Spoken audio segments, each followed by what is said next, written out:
A chance that there's a lack of clarity in terms of what time the meeting was starting. We're going to go ahead and hear budget presentations between 6 and 7, but no deliberations on any of the presentations will be held until after 7 o'clock. Just in case there was any question, we're just going to try to be conservative with that. The only other announcement that I have to make is that this meeting is being televised and recorded for later broadcast on Lunenburg Public Access on the YouTube channel. And with that, we have several presentations lined up for the evening. And so we're going to try to move through them as efficiently as possible, but also we'll want to make sure that we get any questions that we can answer tonight. I did get an initial heads up that next week at the public hearing, we will be having, I believe Heather said there are 36 warrant articles, so we'll be needing to make sure we bring caffeinated drinks next week as well. So with that, I see that the PAC representatives here. I see you, Steve, you can't hide. And so we're just going to go right into, again, hearing presentations. We won't do public comment until after the 7 o'clock time, again, because of the confusion over the posting time. So, Mr. Walker, if you would like to come up and begin with the presentation from the public access table. I was hoping it would be a computer here. That's a copy of my handout. So I'm Steve Walker. You probably all know that by now. Public Access Cable Committee. I'm the chair. The first slide in, just try and keep everyone in line here. The public access revenue is from Comcast fees. It's restricted for PAC purposes, does not affect town budgets, so our income all comes from there, and that's where our expenses come from as well. This is the source of all our expenses. We have an operations fund set up at the moment, which is the money that was voted at the last town meeting for us to operate in for this present period of time that we're in this financial year. Any money that's remaining in that operations fund at the end of the financial year gets put back into the revenue fund, and as a consequence it's not available for us to appropriate in time. Fortunately, we have sufficient funds at the moment to manage this.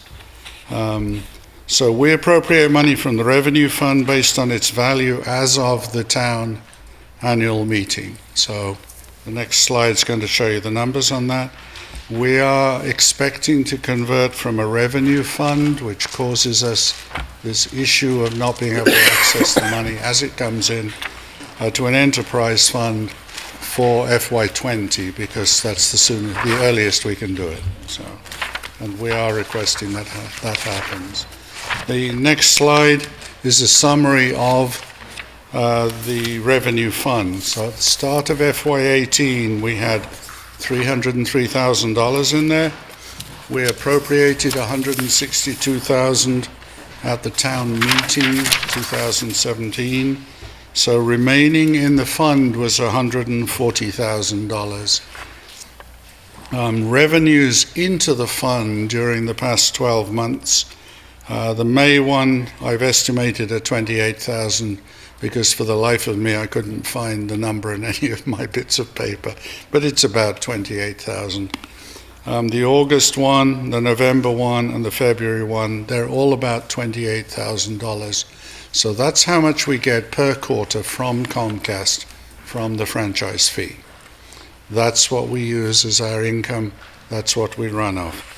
So the total income was $112,000 in that period of time.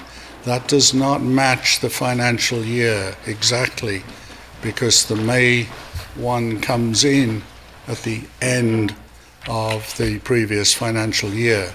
But it's in the revenue fund. That's why I've accounted for it here. So at the end of financial year 18, there was $253,000 in there. We are in negotiations with Comcast for a new contract at the moment. and we were looking for a capital infusion as part of the contract, which I was hoping would be here in time for us to include in this fund, and the contract has not yet been signed. We're still working on it. So that 85,000 you see right there is not included. I was hoping to include it. And so the potential fund, what's in the revenue fund as of the annual meeting, will be $253,000. So that's the source that we can appropriate for FY19. Everybody okay with that? Didn't confuse anybody? It confused me, but that's a different problem. So the next page is the budget itself. The first line is the salaries. The column there is the end of December. Just as a comparison, that's halfway through the financial year. The budget is 80,000 because we were looking to increase our staff. We have not yet done that because we were not going to do it until we had the contract signed. The contract should have been signed in September of last year. Hopefully it'll come before the Board of Selectmen in the next couple of 3 weeks. We're very close to getting that dealt with. So that's why there's 80,000 in there, because we are looking to bring on either 2 part-time people or 1 full-time person. But we don't want to move on that until the contract is signed, because we don't necessarily have the money on an ongoing basis. The rest of the expenses, the lease is our space at TC Passios. We still have one 900 square foot room there. Until we get our new space, we've left that the same. We're looking for 2,600 square feet for... can you read that from there? I'm really quite impressed if you No, can. I can't. I was just looking. Make sure it's the So, right page. vendor expenses, well, let me deal with legal expenses. PAC was responsible for the legal expenses of negotiating the contract with Comcast. So we've had an attorney in. We were not aware that we would be paying for this, so it wasn't in our budget in the present cycle that we're in. This time we'd spent 6,000. It's probably going to be close to 10,000 altogether, but it should be done in the next few weeks. So it's 0 for FY19. That's why there's nothing in there. The other ones are our normal running expenses, vendor expenses. Purchase of service is for when we pay videographers to record meetings such as this one. Consultant services if we need additional technical help. That's one of the ones that we would look to bring at least a part-timer in with more technical expertise than we have immediately available to help us in that area. We do want to push our advertising up, which is why it's at 2,000. That's to, in part, look for people like producers and videographers, volunteers or paid as necessary, so we can get more content. Office supplies are the usual things. Equipment maintenance and supplies, we have ongoing issues running such a system. We need SD cards for cameras. We need batteries because they, even rechargeable ones, don't work after a while. Health insurance I have budgeted at 15,000. The reason for that is if we get to 2 full-time people, so we have Joe, who's the manager of the system right now. If the 2 half-time people instead is 1 full-time person, then we'd incur health expense as well, health insurance expense. So it's in the budget, but if we end up with 2 part-time people, then we would only be using about half of that, 7,500. So the total operations expense, 62,600. The salaries, assuming that we get the extra people, come to a total operations cost of 142,600. For new equipment, we have put in 50,000, and that 50,000 is broken up. The next but one slide says capital budget. The studio improvements, catastrophic reserve. Now, the reason that is there, if we have a major failure of any part of our system, because of the way the revenue fund is set up, we couldn't get access to money in there if we need it. So we budgeted it in here, and we're asking for it to be moved to the operations fund just in case we have a catastrophic failure. Otherwise, we'd have to come to the town potentially and ask for money, which is not a good thing. And equipment upgrades. Those three together come to 50,000. So there's a note slide on operations, which is what I just went through basically. The capital budget. So in summary, this is a summary FY19 slide. The operations budget 142,600. Capital budget of 50,000 for a total of 192,000. The expected income to the revenue fund of 206,500. This is caused in part by the way the contracts ended up being negotiated. It's not on a quarter, so we are looking for an increased fee, so we'll be getting more money coming in. But the timing of it is such it causes the numbers to be a little strange. We have asked for and agreed with them, at least for the moment, of 170,000 capital infusion. This is to help us setting up a new studio. And right now we're talking about that being available 50% at the signing of the contract, 25% on the anniversary of the contract, and another 25% on the next anniversary. So that's why the 85,000 is there.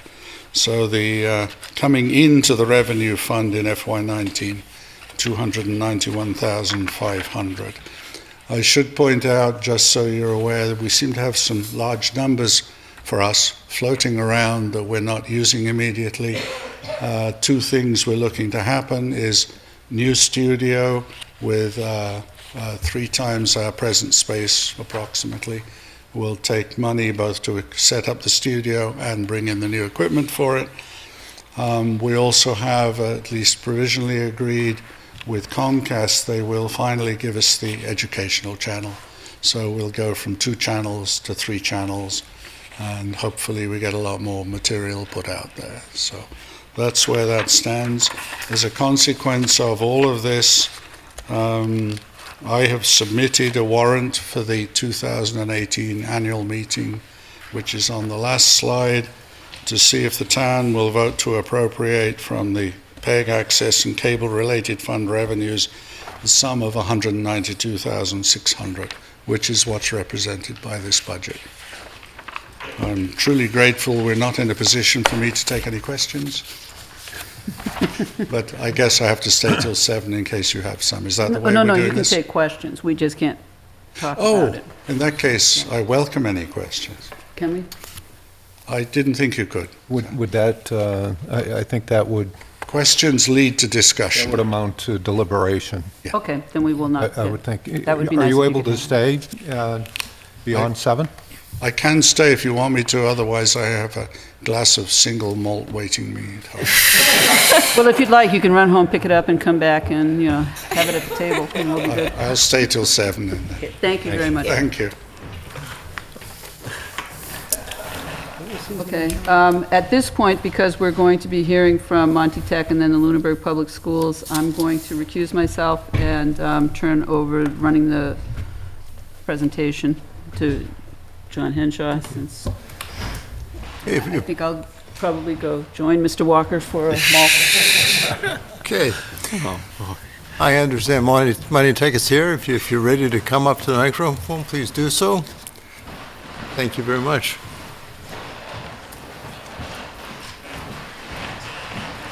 Good, John.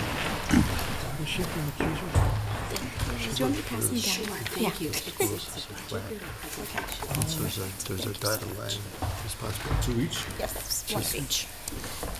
Probably unnecessary, but certainly wants to remove any conflict of interest. Good evening. Hi. Hi, how are you? Doing well. How about you?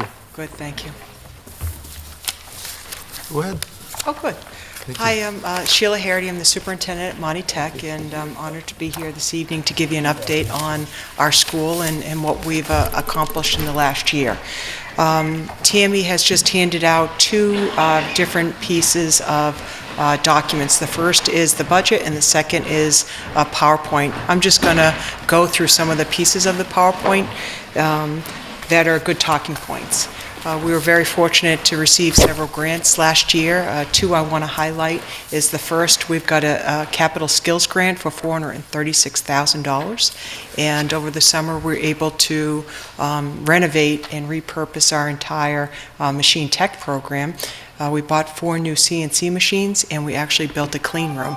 So we were able to partner with Starrett Tools and NC3 certification. We're the only school in Massachusetts now to offer that level of national certification, which is AMI and PMI precision manufacturing and measurements within the manufacturing cluster.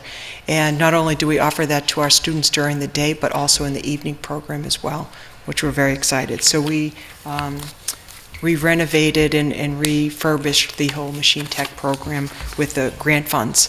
In addition, in the grant, we wrote that our teacher would be trained in Project Lead the Way, and in the AMI and PMI certification. So that's been wonderful.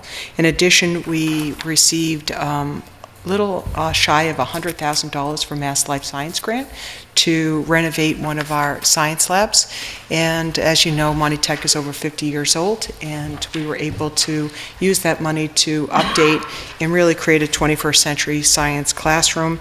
And in that, we wrote professional development for our teacher to receive Project Lead the Way training, which is a national course with curriculum and credits that our students, college credits that our students can actually earn. And we're putting both of those courses online starting this fall. In addition, we also started the STAY program, which is on page 3. And as you know, students are struggling with social and emotional issues, and sometimes there's also physical ailments as well.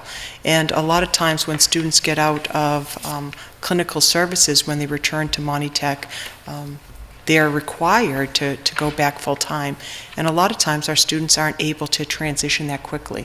So we actually started the STAY program so that the students can come in and take their courses, but when they need a break or they're having some challenges or difficulties, they can go into the STAY program. We have a counselor there. They can receive some counseling and some support for them during that time without them having to get dismissed from Monty Tech and go home.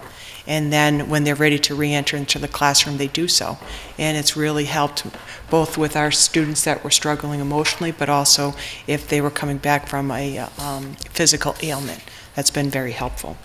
In addition, I'm really happy to announce that in 2014, Monty Tech undertook a $10.6 million management system, an energy management system, by replacing 44 rooftops.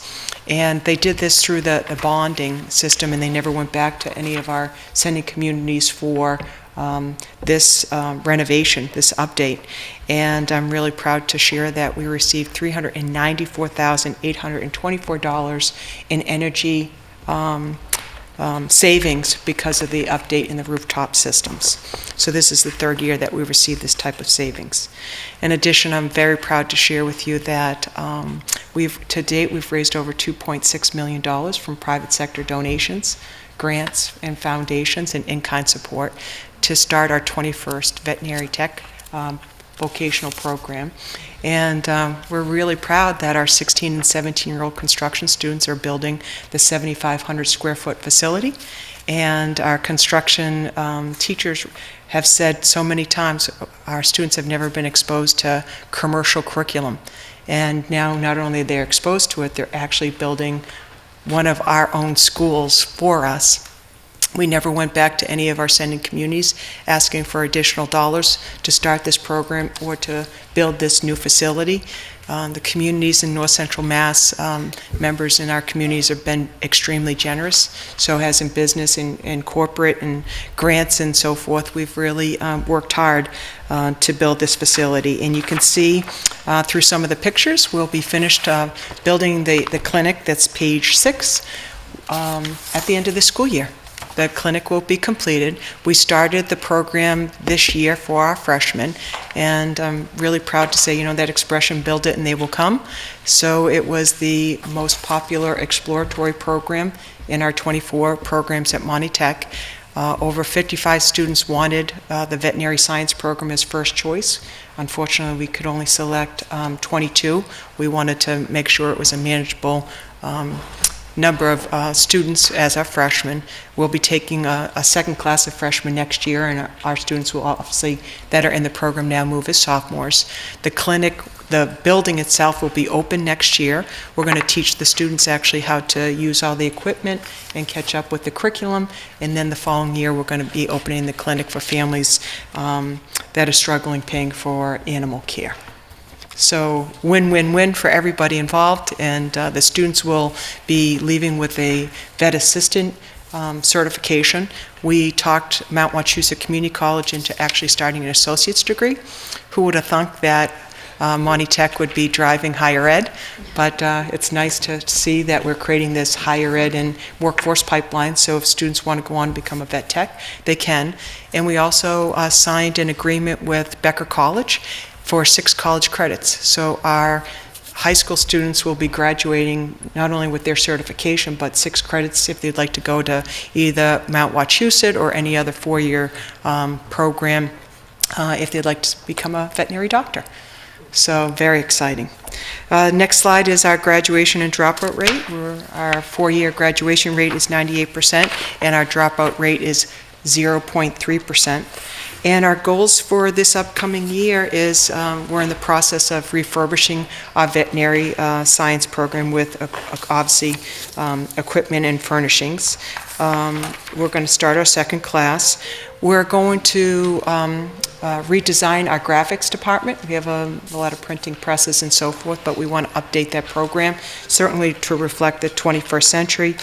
We do web design and so forth, but we need to add additional components. And we just hit submit on a $610,000 capital skills grant, fingers crossed. Actually got submitted, I think it was yesterday. And we're actually looking to buy all different types of equipment for electronics that would actually overlap between engineering, electrical, and computer-aided design. So some really exciting things that are moving forward at Monty Tech. And at this point, you know her quite well. I don't know if she even needs an introduction, but I'll give it to her anyways. Tammy Crockett, our business manager. Thank you. Thank you. I guess I get the fun part of talking about how we get to pay for all these things. So I'm going to be starting on slide 10 for my piece. So the first thing I'd like to talk about is what's going on with the FY19 budget. We're proposing a $27,756,374 budget. That's a 3.2% increase from the FY18 budget. And I'm going to just kind of break down a little bit of how that comes about. And you can see from this slide, most of that increase is due to our net school spending increase. That's driven by the state. The state has sets the minimum required spending that a school must spend. And our spending, net school spending number went up $723,366. And we are a school that is pretty close to net school spending. As a matter of fact, this budget, you can see we're proposing being above net school spending by $187,000. That is 0.75% above net school spending. It's less than 1% above our requirement. So we keep it pretty tight, right to the minimum required. Another larger increase to this budget is our transportation. You can see that's going up about $85,000. We're in year 3 of our bus bid. We contract with 4 bus companies, and we have 30 buses to pick up all of our students. Another larger increase is in our vehicle account, and that is because we need to purchase a new bus this year. We have 5 buses of our own that we do our after-school runs. We do field trip runs with it whenever possible, and some athletic runs to save money.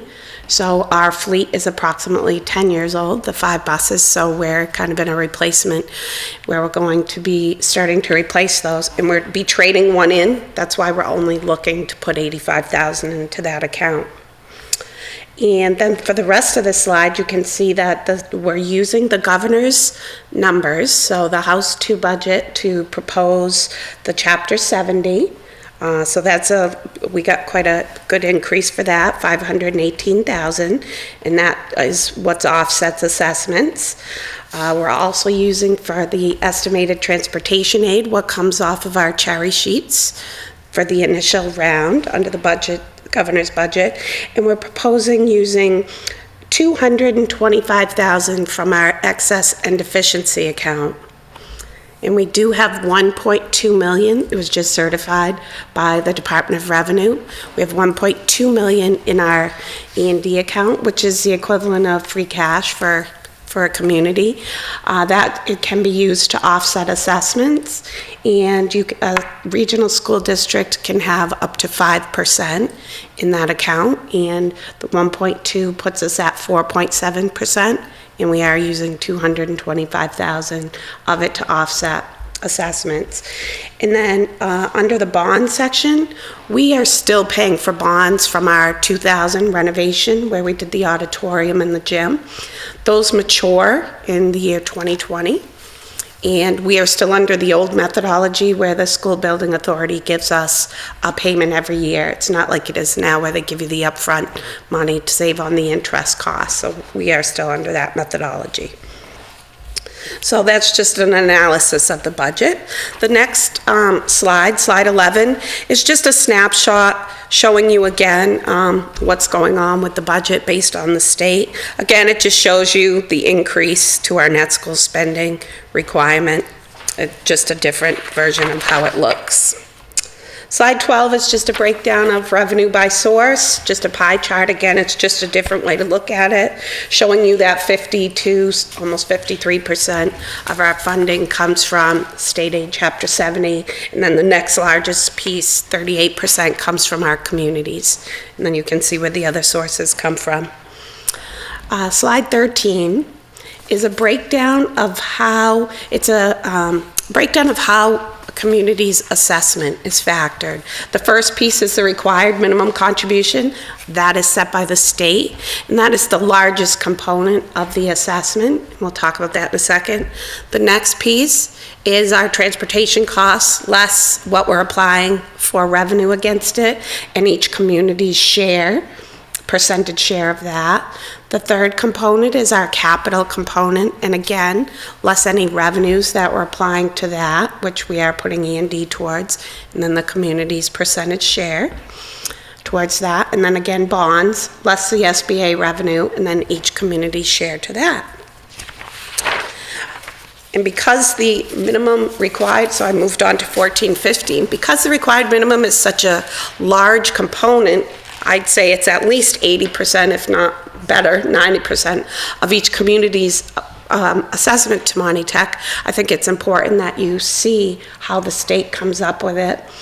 The state factors in what they consider a community's ability to pay is, and they base that upon the property valuation of the community and the income of their residents. So you can see on slide 14 what they value.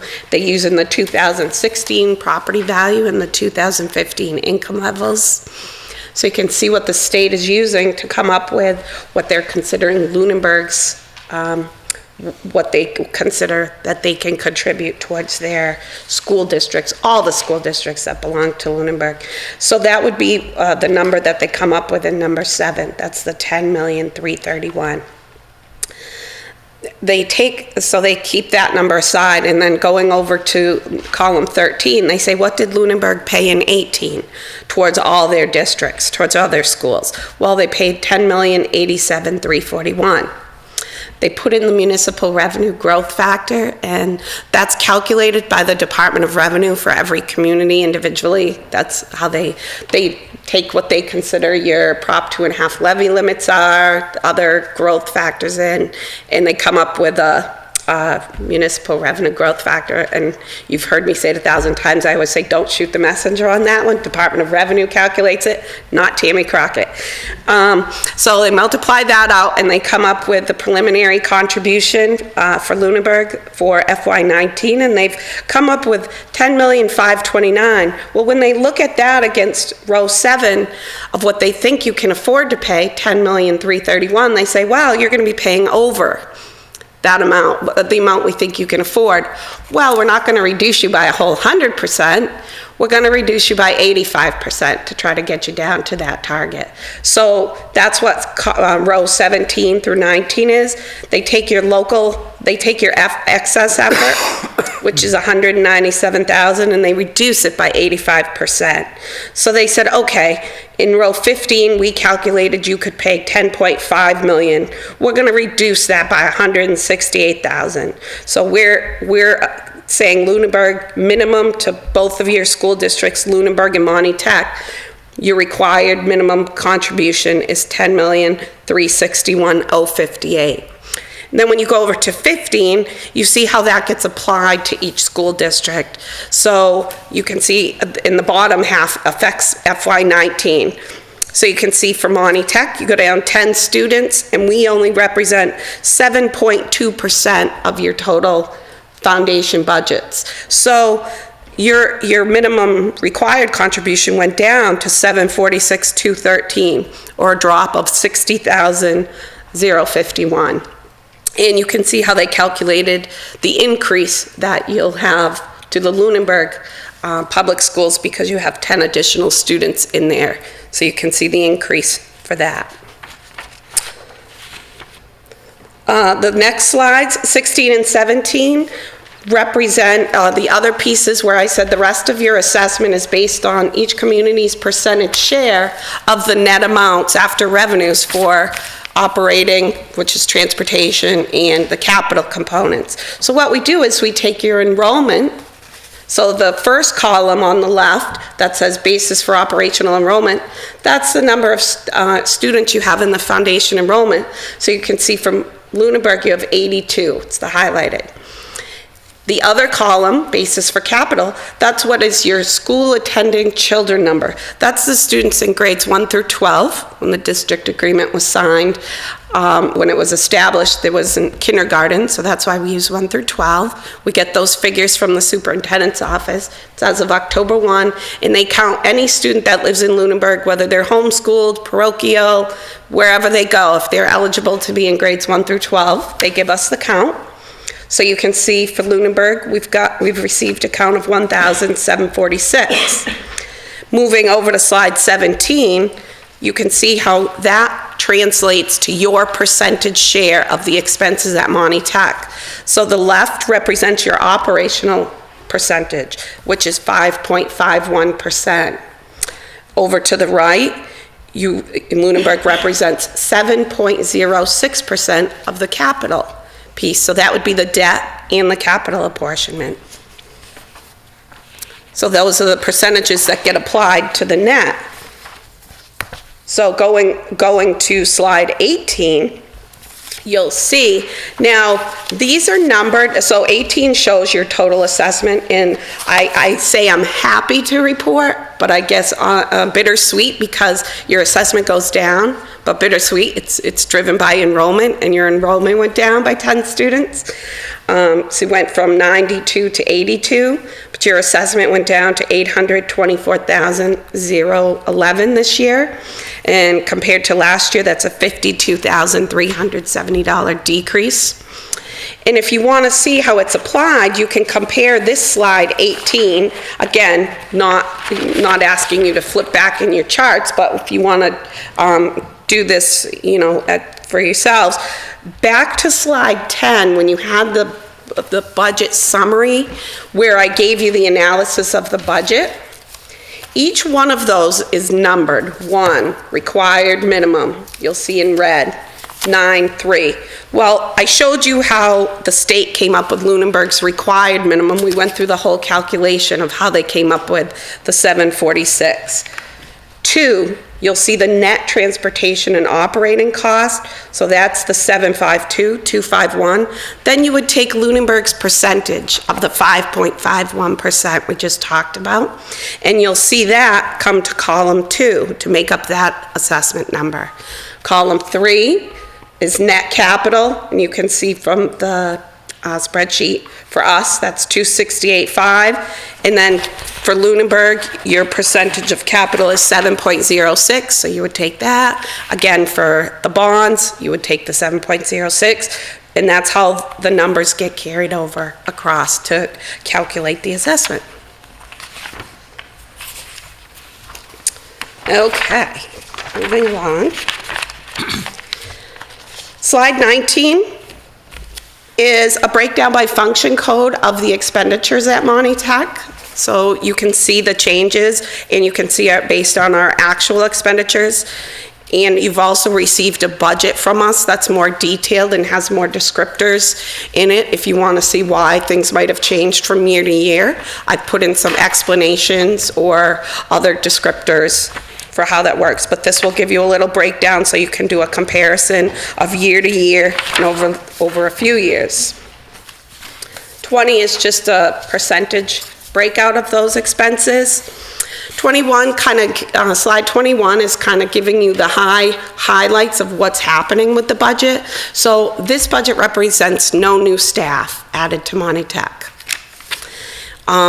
We've moved some people who are in our grants into the budget for now till we know that we're getting the grant funding. That's a Perkins grant and a Title I grant. We know we'll, 90% sure we'll get those, but until they come in, those salaries are put in the budget because one is our veterinary science teacher and one is our Title I math teacher. We need those positions. So they're in the budget till those grants come about. The second component that is in this budget is the contractual salary agreements that we have with our teaching staff and the rest of our staff. We had a 1.5% increase that we did through collective bargaining this year. So this budget includes all of that, and it includes the step increases in the column movements. And that is approximately $516,000 of the total increase to this budget.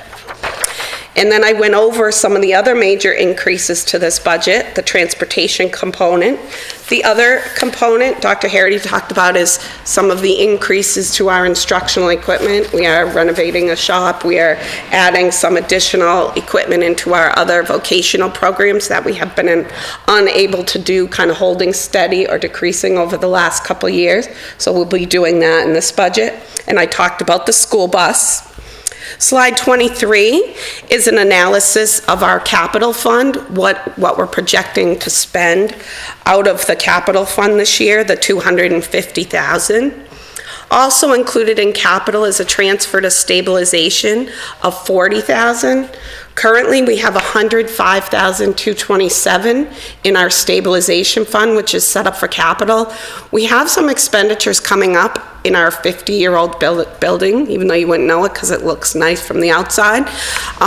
We have to replace our generator. We have our main electrical gear, which these expenditures are going to run possibly in the $500,000, $600,000, $700,000 range. So we're trying to build the stabilization fund up in a consistent manner so that we don't have to go back to our communities and slam them with the large capital assessment. So we're trying to build that fund in a consistent manner. So that's where that comes from.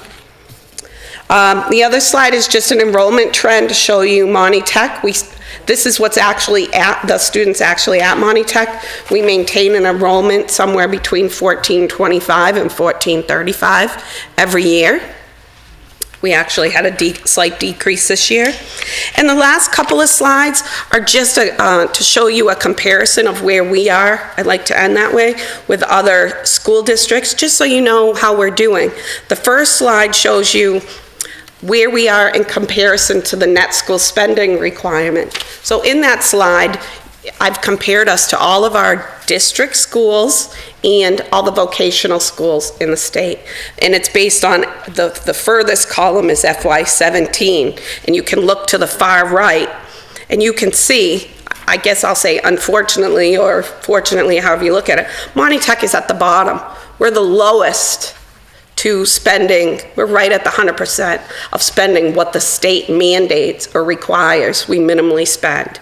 And then you can peruse this at your leisure to see where other school districts lie.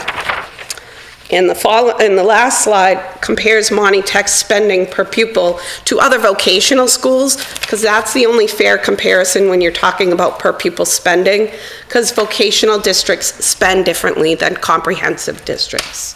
So I just wanted to show you, this is FY17. This is the latest data from the Department of Ed. And as you can see, Monty Tech is in the bottom third of that list, sixth from the bottom, or I like to say the sixth most efficient vocational school in the state. So I think it's important to show you where we are there, where we are in comparison to other vocational schools in the state. And with that, that concludes my presentation, but I would be, if you can ask me questions, I would be happy to answer anything. Are you available to wait for about 15 or 20 minutes until 7 o'clock when we convene the meeting formally? We have a single malt waiting. At his place. He's still here. He's still here. Okay. Thank you.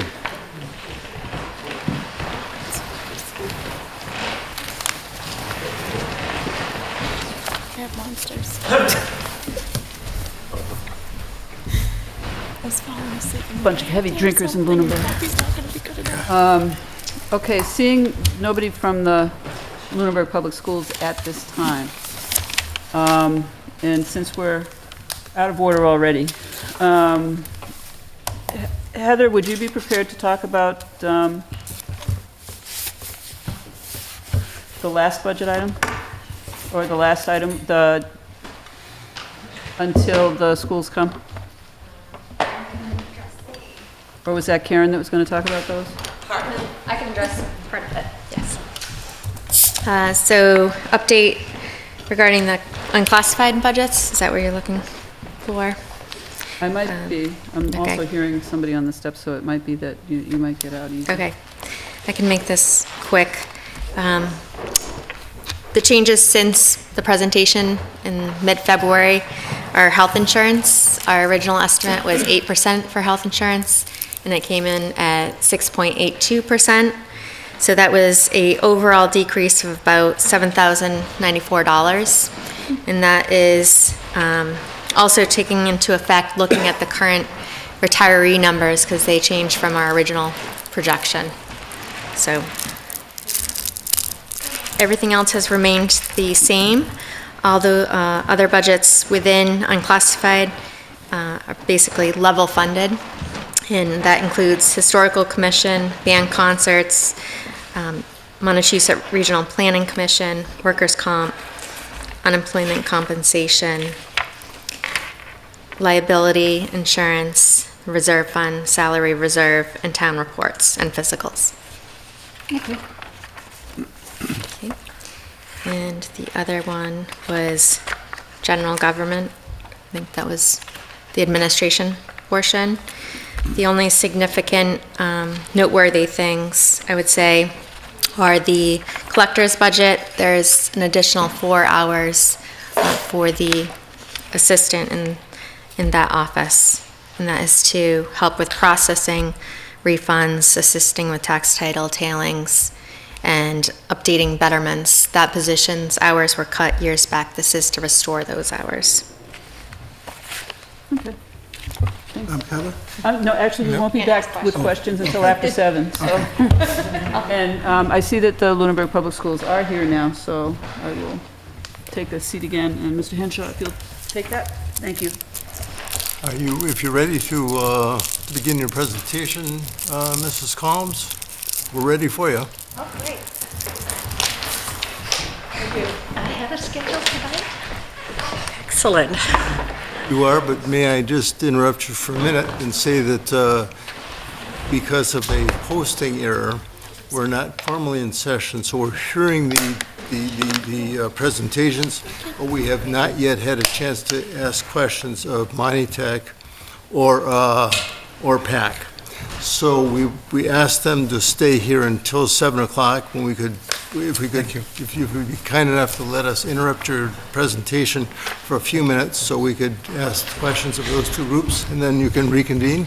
I would be happy to cede the floor to them for the questions, and we'll follow up. Delighted. Thank you so much. You bet. Happy to do it.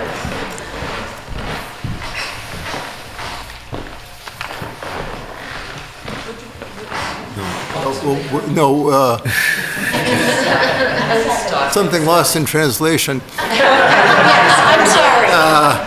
You don't want to ask them questions till 7. Till 7. That is our witching hour. I see. Okay. Thank you. All right. For the committee, for the finance. This is for the, okay. Thank you for your All right. forbearance. I apologize for my lack of understanding what the request was there. Probably the explanation. Okay, all right. Thanks for inviting us here. We always look forward to being able to share our budget. I guess I'd like to start out with just saying, in December, we start in the schools our budget preparations basically in October is when the principals and department heads start making their requests, and that goes through a series of school committee meetings. So our community is aware of what the principals are asking for, coming up from the teachers. And by December then, the superintendent offers a recommended budget based upon the requests from the principals and other department heads. Everyone knows that this year I had recommended some increases to lower our class size in terms of classroom teachers. We also recommended that we consider adding an assistant principal to the middle school. We continue to want to be responsive to our students' needs and also the safety and security demands of public schools and all schools in this day and age. And we keep ever vigilant around those things and making sure that our teachers are supported in doing the best work possible for our students. We know that the 5.5% increase in our budget, we couldn't find a pathway to that. We were aware that town manager is talking a 3% a budget increase. That's what was recommended in the town. We respect that. We understand how budgets are put together. And so our folks are doing the very difficult and challenging work of prioritizing the requests that came forward in order to make sure that we meet the needs of our students, and we do that within the budget. So what I bring to you today is a 3% budget. That a bottom line budget was voted by the school committee last night as the budget to bring forward to this hearing, as well as the budget to bring forward in our public school committee hearing on the budget, which is April 4th at 7 o'clock in this room, and it also will be televised. So that's the budget. I believe you received the spreadsheets for that. As I said, the bottom lines are the bottom lines in terms of total expenses, as well as our personnel costs. However, we do want to add in the caveat that you may see adjustments within the individual lines, and there are many in the school budget.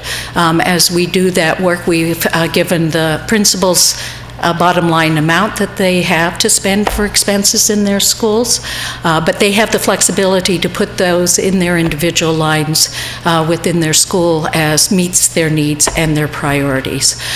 So that's what I wanted to point out to the group of the budget that we're bringing forward. And we continue to just feel very grateful to the community for the support that they provide our Lunenburg Public Schools. I want to give a shout out to our new state champs, the ice hockey team. Of course, that was quite a spectacular ride to the finals and to the state.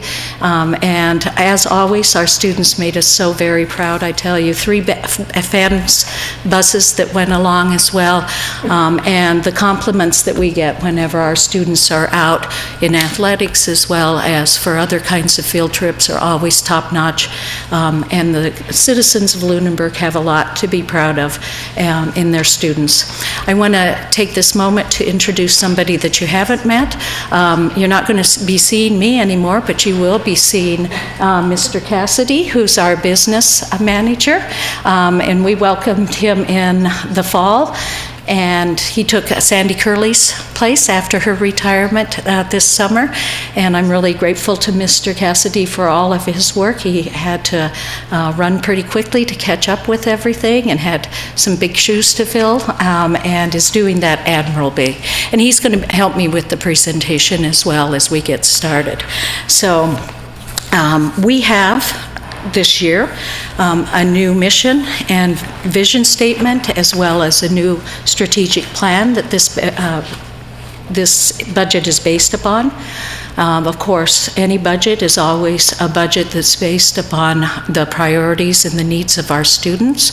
It's constructed upon the numbers of students that we have every year and responsive to those needs. And I think, as I've talked to you in so many years before this, what we are seeing is that the needs of our students are becoming much more diversified. And we are trying very hard to be responsive to that in terms of meeting students where they are and providing them the support to grow and develop and move forward. And so I just wanted to point out to you that we continue to provide guidance services to our students, as well as having other kinds of behavioral supports.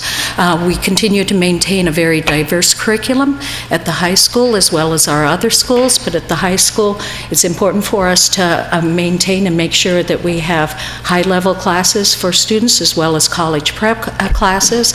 And so those AP classes in the content areas of math and science as well as within our arts are very important to us. We continue to maintain 3 foreign languages and offer those to our students, both our 8th grade, 7th and 8th grade students, and in the middle school, as well as the high school.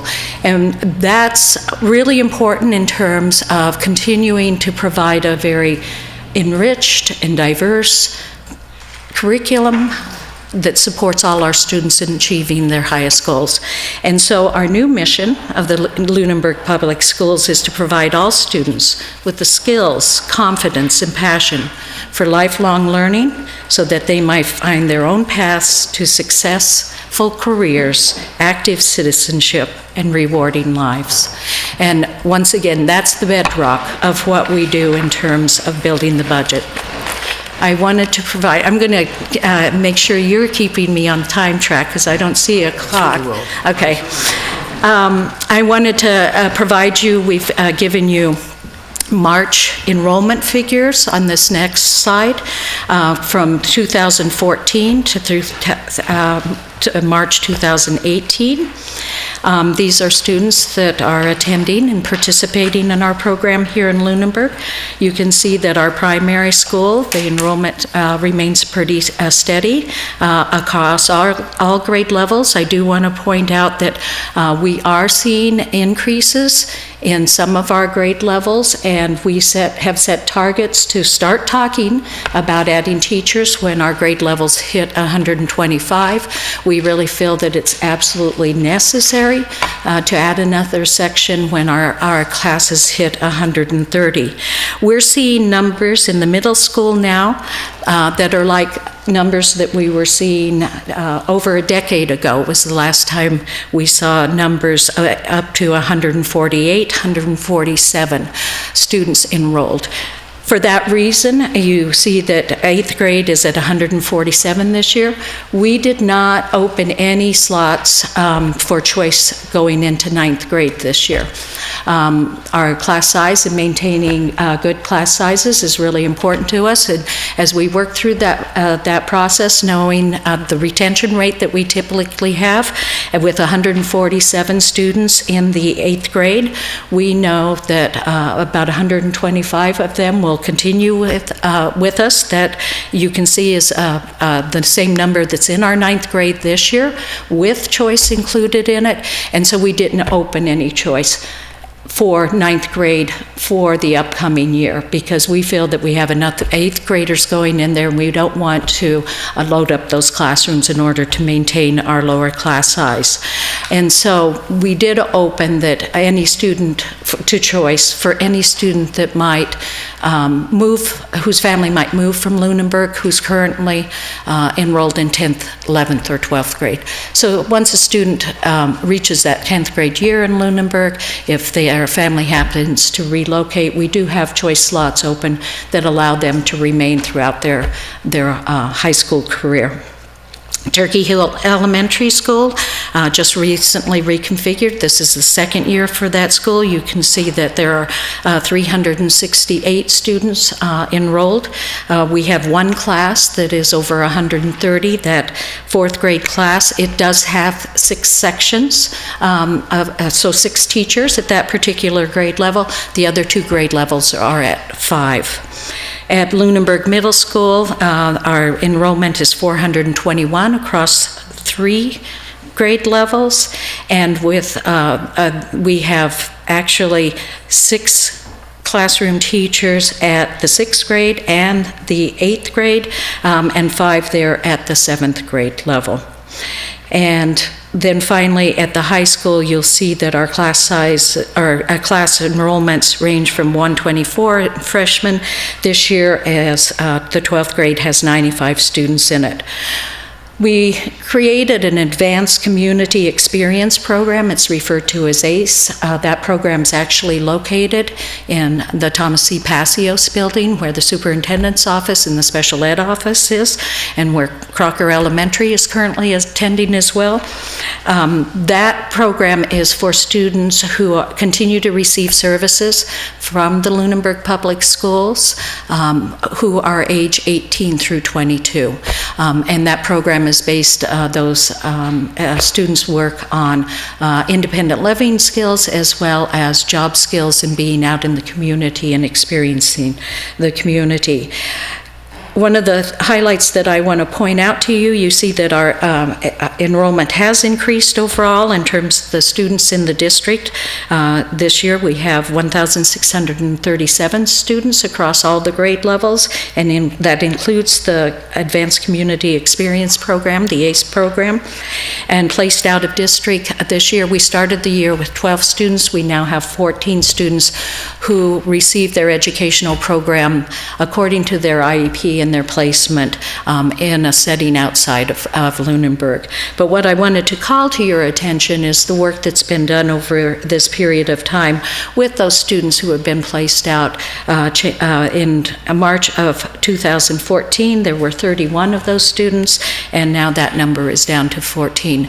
And we've worked over time to put programs and services in place to ensure that students' needs are being met and met within our school community. And one of the other things that we find when we do that is there are other students that benefit from those students, so not those services. So not only are those students that have been able to return to our community having their needs met, but we're also able to serve students who would have been at risk perhaps for going out of our school community to have their educational needs met. And so we always feel that that's a very positive thing for our school community and a responsibility that we have to provide appropriate education to our students within the Lunenburg Public Schools. Thank you. Is it an appropriate time, a convenient time for me to interrupt so I can It is. convene the meeting? Absolutely. 7 o'clock, I'd like to convene the meeting of this FinCom. And if I could interrupt you just briefly to invite any questions from the committee toward either the PAC or the, yes, Mark? I had a couple of questions for Steve, for the PAC.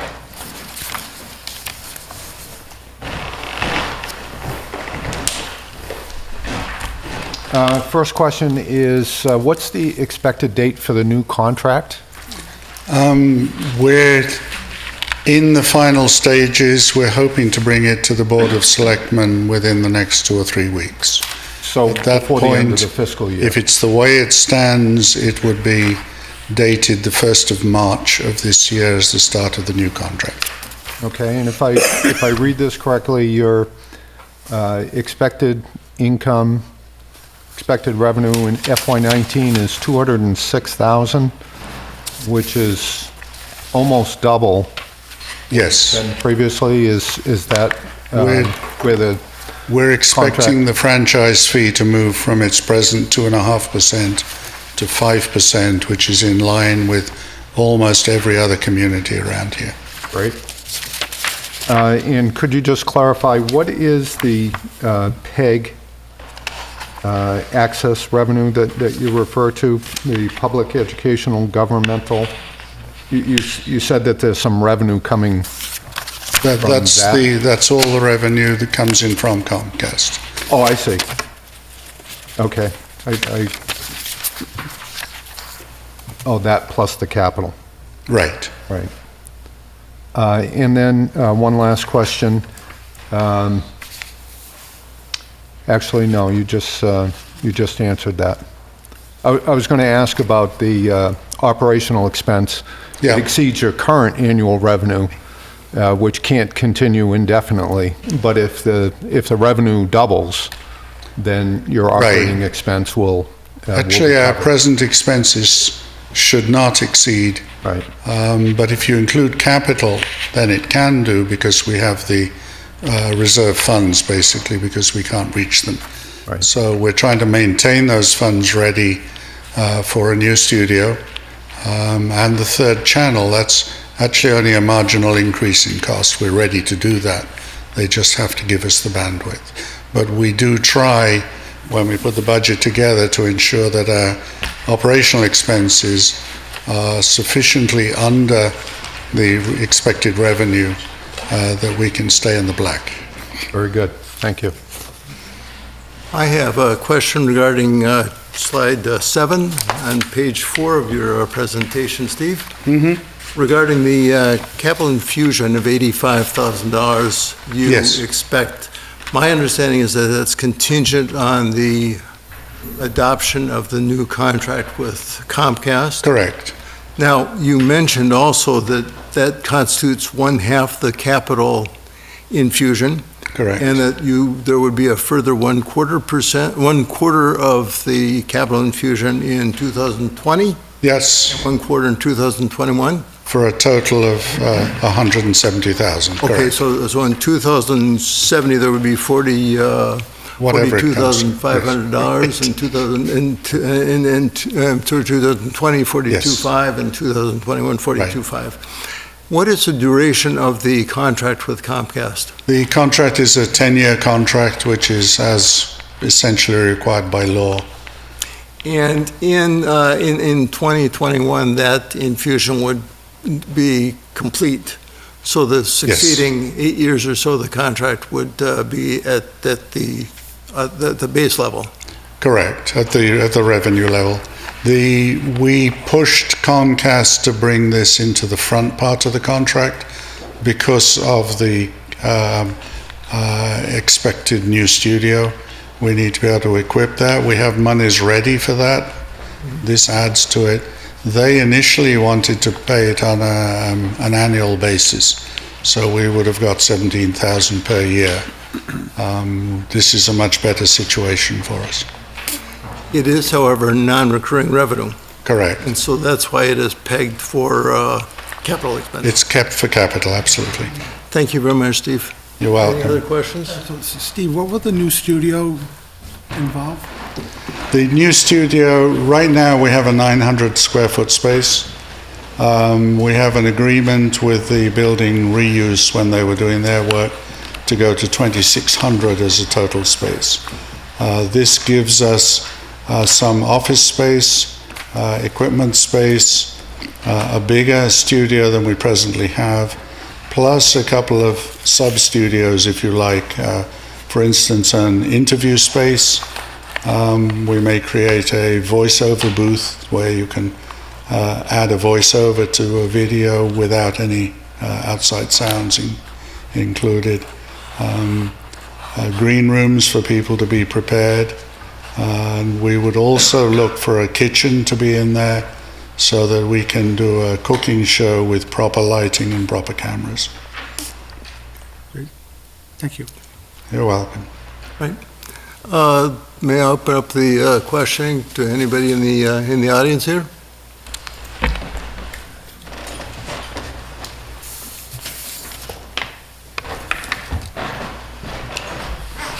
I see. Phyllis Luck, 50 Sunset Lane. I understand that the 5%, the doubling of your revenue doubles the cost to the Comcast subscribers because it's simply a pass-through. It is a pass-through. So every additional cent they gain comes out of our pockets. What about the 5%? What about the capital? Is that also out of users, or does Comcast provide that? I'm afraid I don't know. It's, okay. That's user fees. That all comes from user fees. So everything comes from us? Currently, 2.5% of what we receive is from user fees, subscriber user fees. Only 2.5% of what you have, or everything you At have? the moment, it's 2.5%. But it's all your revenue? It's It's all right, of our it's 2.5% of Comcast's income from video services, So- not internet services, nothing else. Right, so when you double it, then that doubles what we pay. Right. But is the capital above that or included in That's that? what I wasn't No, sure it's about. not doubling the user, we're getting a bigger chunk of the user fee. It's not, just because our fee has doubled, doesn't mean the subscriber's fee has doubled. But do we pay on top of the 5%, is there extra that we pay for the capital, or does Comcast supply the capital? Comcast provides it, but I don't know. But where do they get it? Do they get it from That's us? what I'm not able to answer. They get it from subscribers. So we pay for everything, the capital infusion as well as the 5%. Doesn't sound like a very good deal to me. We'll As a provide taxpayer. service to the town. It amounts to. Yeah, but the whole town doesn't pay it. No, the people who Just the use. people who use People who Comcast use Comcast. have to Right. subsidize the town. So it's another tax.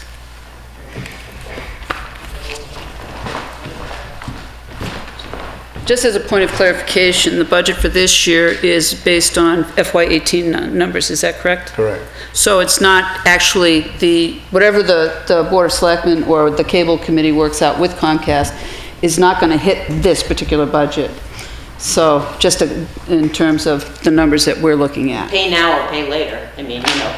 No, I understand that but I'm saying that for this budget, it's got nothing to do with the rate increase, and quite frankly, PAC doesn't either. That's the Cable Advisory Group, which I think there's a selectman on, unless it's Tom Alonso. Tom Alonso's. Okay.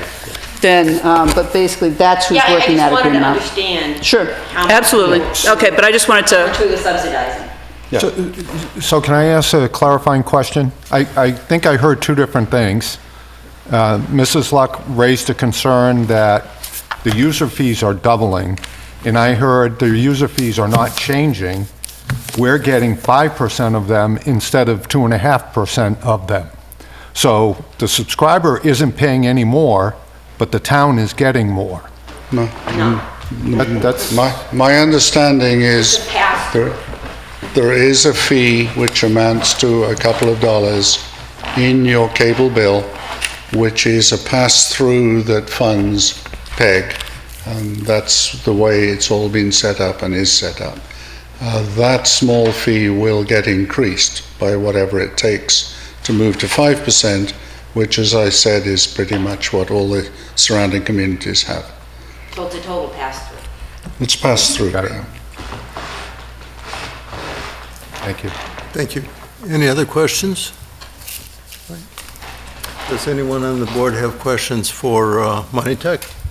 Thank you. Thank you very much, Mr. Walker. Steve, Mark.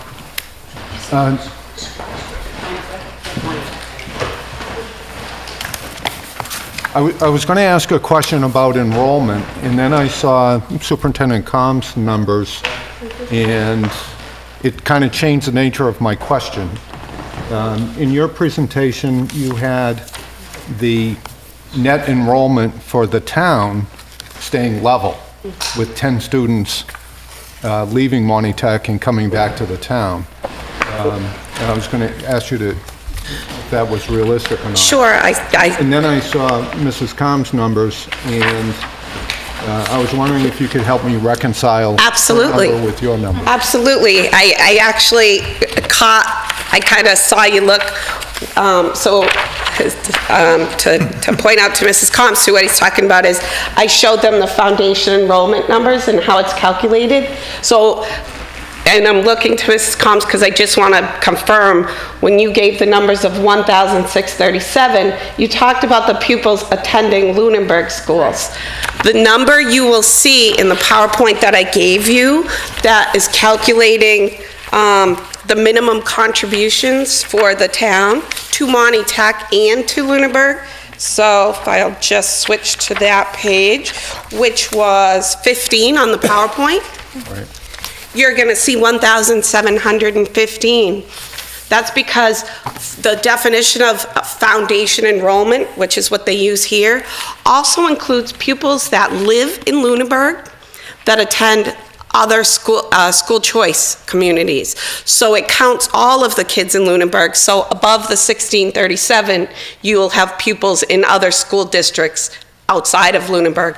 Those get included in your foundation enrollment numbers for Lunenburg.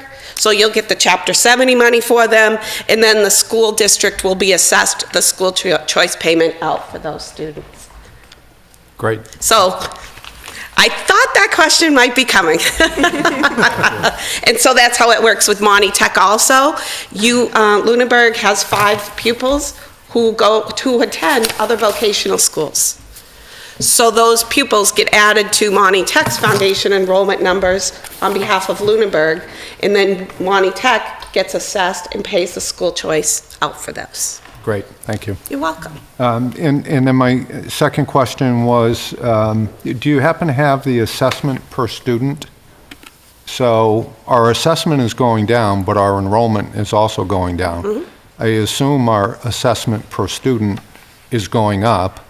With a budget increase of 3.2%, we must be carrying some portion of that burden. What's the increase in assessment per student? I will have to calculate that on my phone if you'd like. You can, we can take... I was going to do it, but I Yep. thought you might have it handy. Yep, I apologize, I don't have it handy. That's quite all right. But I can do it for you in a second. Okay, I'd appreciate that. I will. And then lastly, what happens if these grants come through? You mentioned, toward the end, you mentioned a couple of grants that you're hoping will carry some of your salaries.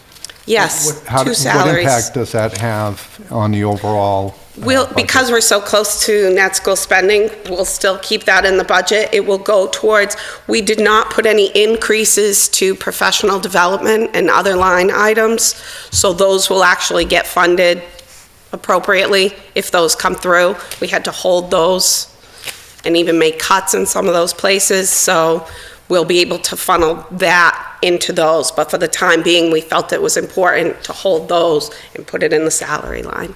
And if those positions are being funded with grants, are those one-time grants, or, those salaries will have to be absorbed next year? Title I, they stay on longer. That person will be able to stay on while they're teaching the Title I math program, so that will stay on longer. Perkins, they're allowed to stay in the grant for 3 years. So at some point in time, we have 2 years left with this instructor, with the vet science instructor, and then yes, we will develop a plan to absorb that salary into the budget. Great. Yes. Thank you. Any other questions? Open up to the public. Mrs. Luck. I have one question. In this, it says all salaries are increased by 1.5%, but then it says instructional salaries include step and column movements. So I'm assuming the 1.5% does not include the step and column movements? Correct. So what's the total salary increases? The total salary increases is the $516,000. What percentage is that, though? Well, the COLA increase is 1.5%, but then to that, the instructors get. Yeah, but so what's the percentage when you add that in? In total? Yeah. It's, for the instructors, in the instructional categories, it's about close to a 10% increase on the instructional side. 10%? Oh. Just with the step and column movements? Just and that's in the academic and vocational side. And if you look in your detailed budget piece, the backup sweat that I gave you for that piece, you'll see the increases for those. Because our steps are not levelized, so some people, it ranges from a 1% difference in between the steps to a 5% difference in between the steps, depending on where people are and if they're maxed out. And columns depend upon the education of the teacher and what they put in for. But in the academic and the vocational piece, that resulted in about a 10% increase just to those two salary lines. Overall, it nets out to be about 4%. It's about a $500,000 increase to the total salaries. Okay, thanks. Thank you, Mrs. Luck. Anybody else? Thank you for sticking around. I appreciate that. Mrs. Combs, thank you very much for your forbearance. I do apologize for the length of the interruption. Keep everybody moving forward. I included a slide of school attending, and what you see on that slide is basically the students that are attending the Lunenburg Public Schools, and then all the students that are counted in our census that we turn into the state, the various schools turn into the state where Lunenburg students are attending. The all-town students include students who are homeschooled. It includes the Monty Tech students. It includes students that are attending out-of-district placements, like collaborative placements, as well as private placements, special education schools. It also includes students that are attending parochial schools as well. So students that are school age and attending a school in Massachusetts, as well as the count does include outside of Massachusetts. I don't believe we have any students that are attending schools outside the Massachusetts at this point in time. But it's all students wherever they're attending that are captured within that total all-town town students. And then you see the percentage. And you can see that our percentage in terms of the total number of students remains pretty constant in terms of the students that choose to attend the Lunenburg Public Schools versus those that are attending other schools or being homeschooled. We had a call and a request to include some information on the per pupil expenditures calculated by the state after all expenditures are calculated including grant expenditures. Mr. Cassidy put together some information that I thought would be helpful, besides just reporting out those numbers. You know that I'm sure the Finance Committee is aware that over the last couple of years, the state has really stepped up to the plate in terms of closing the gap of their responsibility and supporting education, the education of students of Lunenburg. And we saw some significant increases in the Chapter 70 funds over the last couple of years as a result. And Mr.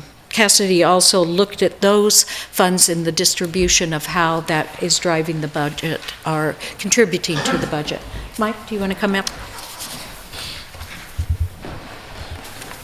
Good evening, everyone. Just very briefly, I want to bring your attention to this slide, this page. We did some calculation on the amount of, we analyzed our budget over the last 5 years, including the projected budget coming, that is in front of you right now. As we broke down some of the numbers, as Superintendent Carms mentioned, that our Chapter 70 funds have increased over the years. Our total budget has increased over the years. But there's been a tiny shift as far as of that budget. As the state funds increase, the shift of the local responsibility has gone down slightly. So in FY 14, 33% of the budget was being supported by Chapter 70 funds, and 67% was being funded by local funds and local taxes. We're in line for FY 19, that the shift will be 37% on state funding and 63% on local funds. So I think that's a positive information for you. Admittedly, our budget has gone up, and we really do appreciate that. But I think it's been responsible as money has come in from the state. There has been that shift done at the local level. So I wanted to bring that to your attention too. Thank you. As far as per costs for pupils in district, that has gone up as our costs have gone up. So we've supported our students with just general operating expenses. I beg your pardon, I do have a follow-up question on this. For clarification, shall I wait till the end or do it now? Let's do it now. If it's on this slide? It's on the slide, yeah. That is the per pupil in district cost, as I understand it, includes funding from Chapter 70 and from local appropriation. Yes. Is that correct? Okay, Yes. it's the total. Now, the other thing that struck me about FY 19, in contrast to FY 18, is that in both years, the Chapter 70 funds did in fact increase. However, the other ancillary funds, for instance, the fund that was $119,000 to help defray our cost for, now I've forgotten, but the other costs decreased enough to have the total state aid, including all funds, increased, but only by 2 or 0.3% by my calculation. Is that correct? For the town? For the town. I don't have that reference. Maybe the town manager.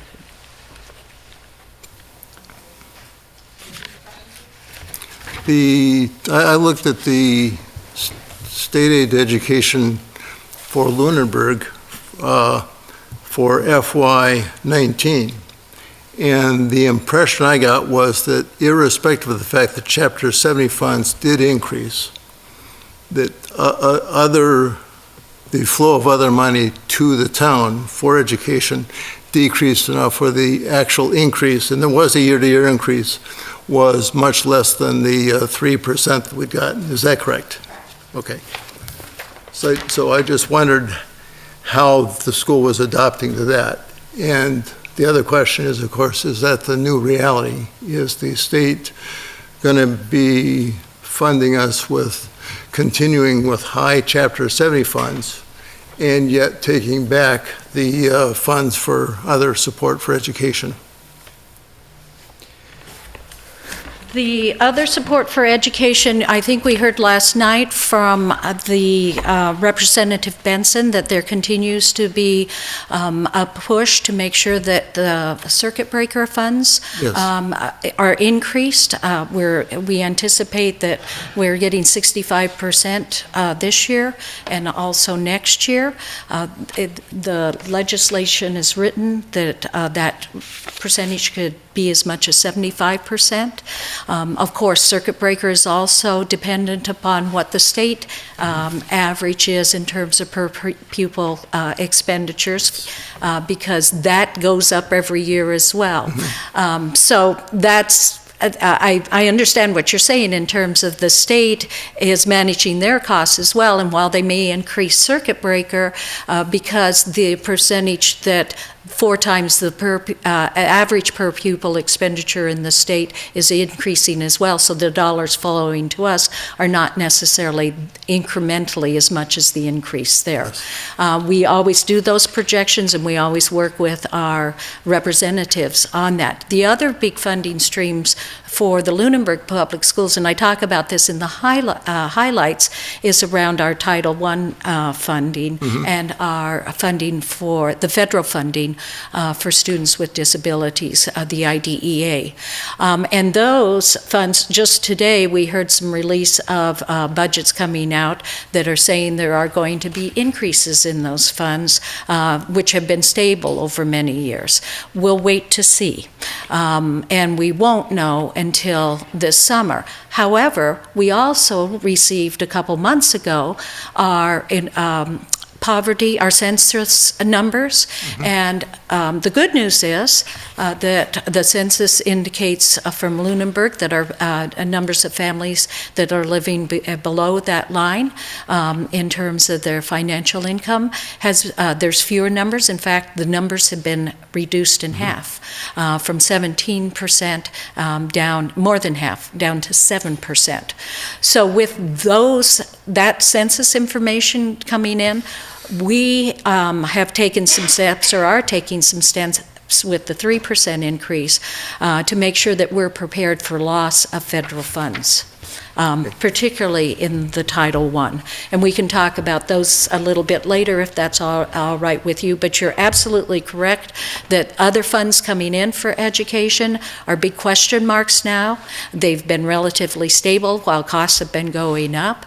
Now we're hearing there might be some increase, but we also are projecting that there will be a substantial decrease for Title I just because the numbers that those allocations are based on have reduced dramatically. Well, I did notice in other comparable school districts the same dynamic. Some of the funds were earmarked for lower socioeconomic statuses were cut in those districts as well. Good news for us, but it does dry up some of the sorts of funds, perhaps. Right. Thank you for your fulsome answer. You're welcome. Okay. Thank you, Mike.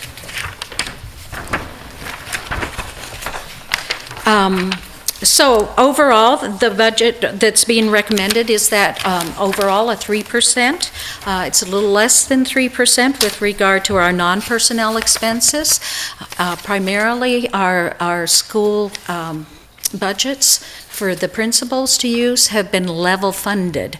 We are seeing an 8% increase in health insurance. It's driven by the renewal rate plus the added participation rate that we've seen this year. So we've had more participants coming in, change of circumstances for some employees, an employee who leaves who didn't take health insurance, but the person hired to replace that individual does elect to take our health insurance. And so that's why you see that 8.2% increase in our our health insurance line when you go to the line item budget. Our personnel costs are at a percentage of 3.3%. That's based upon all the columns and step movements for our teachers, as well as any step movements within other contracts that we have with custodians or paraprofessionals, for example. I can tell you that our teachers' percent increase next year is a 1% overall on the base and through the cells. There is additional cost that is inserted into that provides for our senior teachers, our teachers at 15 to 20, 20 to 25. Those teachers have some additional payments of $1,900 each. So that was the negotiated contract that we put in place. This was the first year of that contract, and we're moving into the second year of that contract. Last year, it was a flat 2%, and there were no added longevity pieces. This year, it's 1% with the added longevity for people at those particular years of service levels and the steps and columns. So overall, the salaries for level servicing our school budget come in at just over 3%. So the entire budget bottom line is at 3%. We talked about the personnel being level service, so we have no added personnel and no reductions in personnel either. We have placed a hiring freeze in place at this time until our federal grant amounts are released. The one exception to that is we have a retirement of our primary school principal, and just as the superintendent's search process will be moving forward, that primary school principal's position, that search will take definition and move forward as well. The goal for that is to have the superintendent hired and have the new superintendent able to then appoint the principal. So we're sequencing that as we go along. But other than that, there's a hiring freeze on any open positions that come up. We anticipate that there's a potential for at least $150,000 of Title I funds to be lost based upon the numbers we saw in the census. If that factors out into a similar percentage of funds being lost, that's what the number will be. And we need the flexibility in the budget to then reassign people to areas of appropriate certification in order to make sure that we can address that loss in federal funds and not end up in a layoff situation. So that's our strategy going forward, knowing that, are anticipating that we'll see a loss there. If that doesn't materialize, that will be a very positive thing. But given the numbers that we know now and what we've seen, we feel that that's the most prudent thing to do for our school community. We've already talked about the health insurance increasing by that 8.2%. We did in this set a goal with regard to adding the 9th grade to our one-on-one Chromebook program. We were able, with the building project and the funds that were appropriately allocated for technology, we elected to put a one-on-one program in place for our students. We were able to do that 10th grade through 12th grade. That has been a very positive addition to our school environment for our learners. We would like to extend that down to the 9th grade. We know the cost of doing that, and we've identified the short-term one-time funds of the 40S.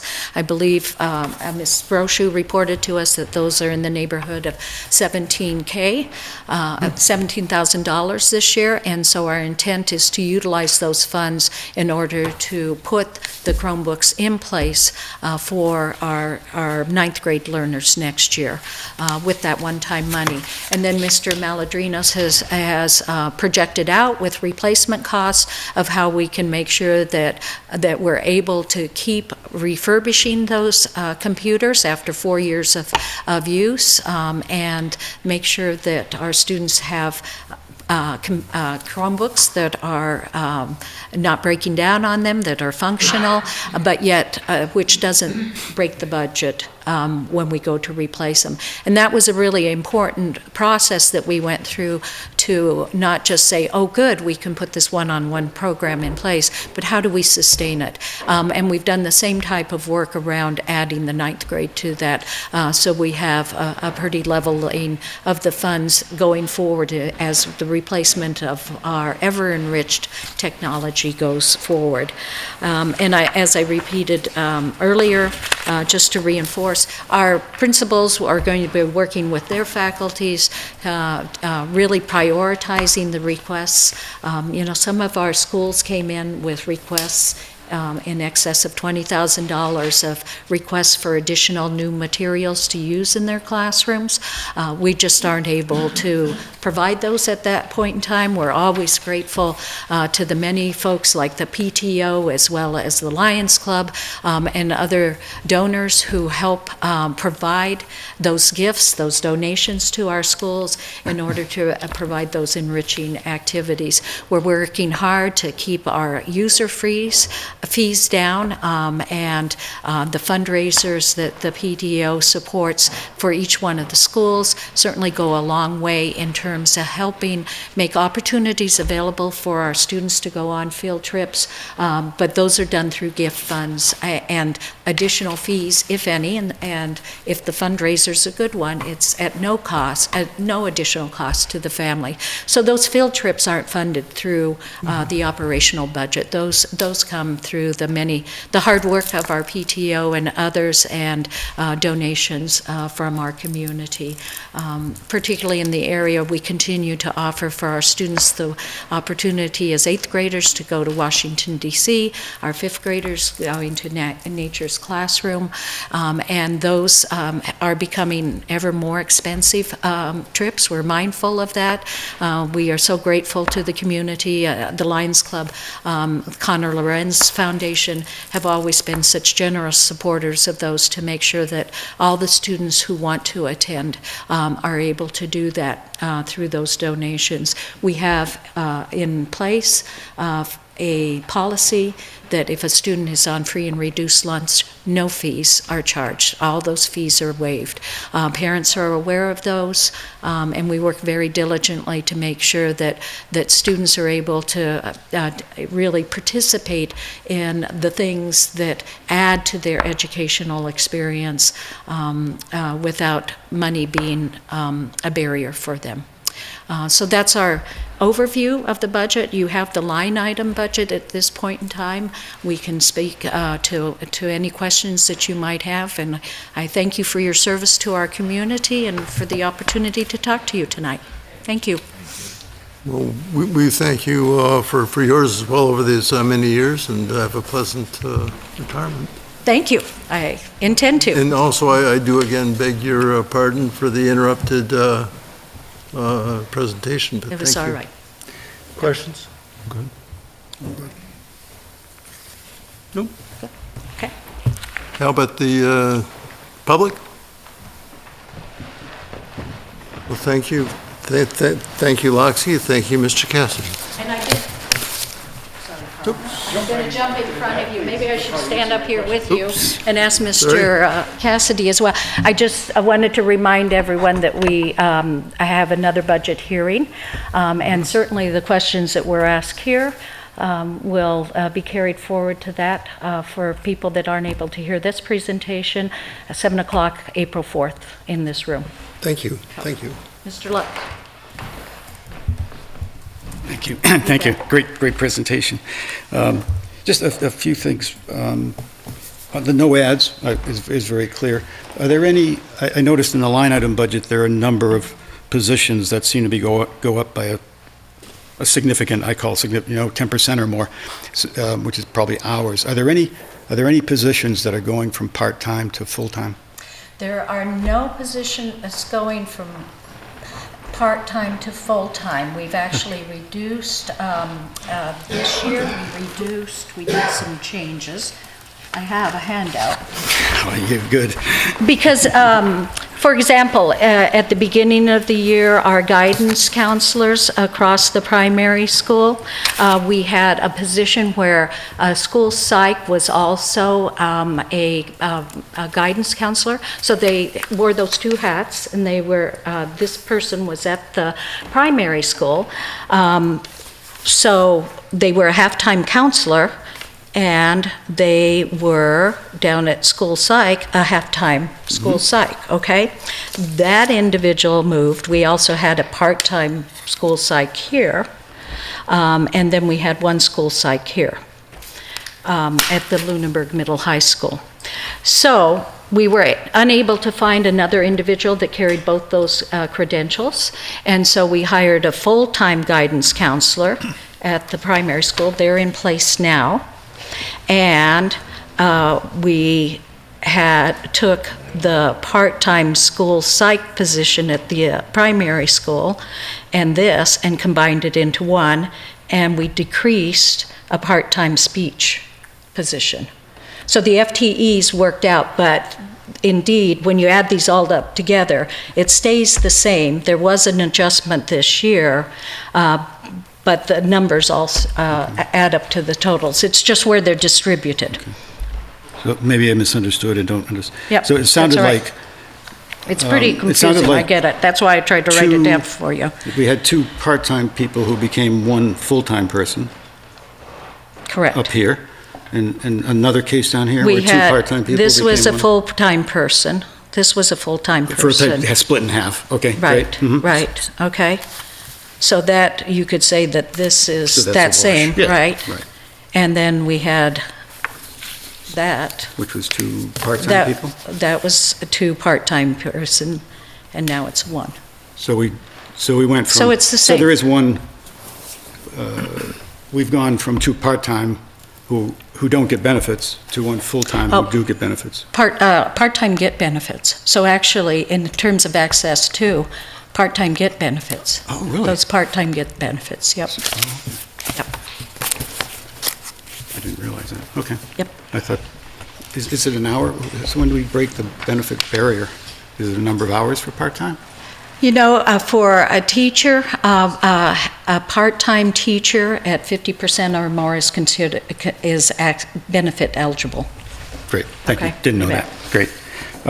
You can have that. Thank you. Dangerous.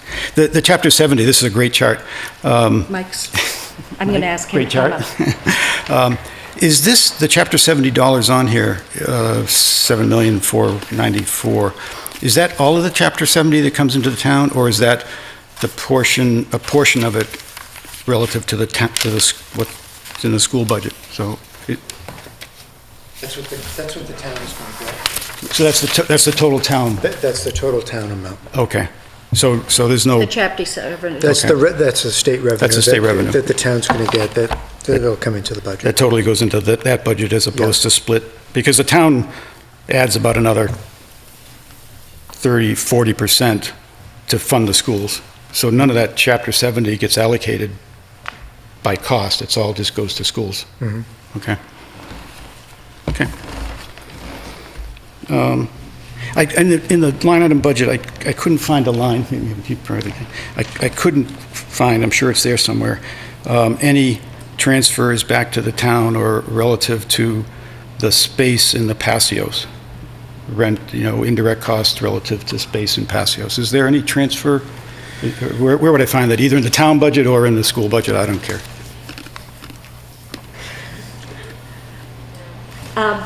The rent is going into do you want to talk about that? Maybe Karen too?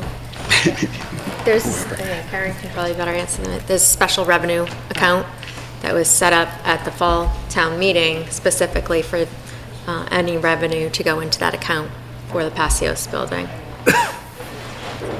Is it, when you say revenue, is that Yeah. external into the town? I mean, like people that are renting, or is that the school's use of the building? The school also pays out of their budget for custodial services, some maintenance costs that contribute to the operating costs of that building. Okay. But no, but there's no indirect, like in sewer, there's no indirect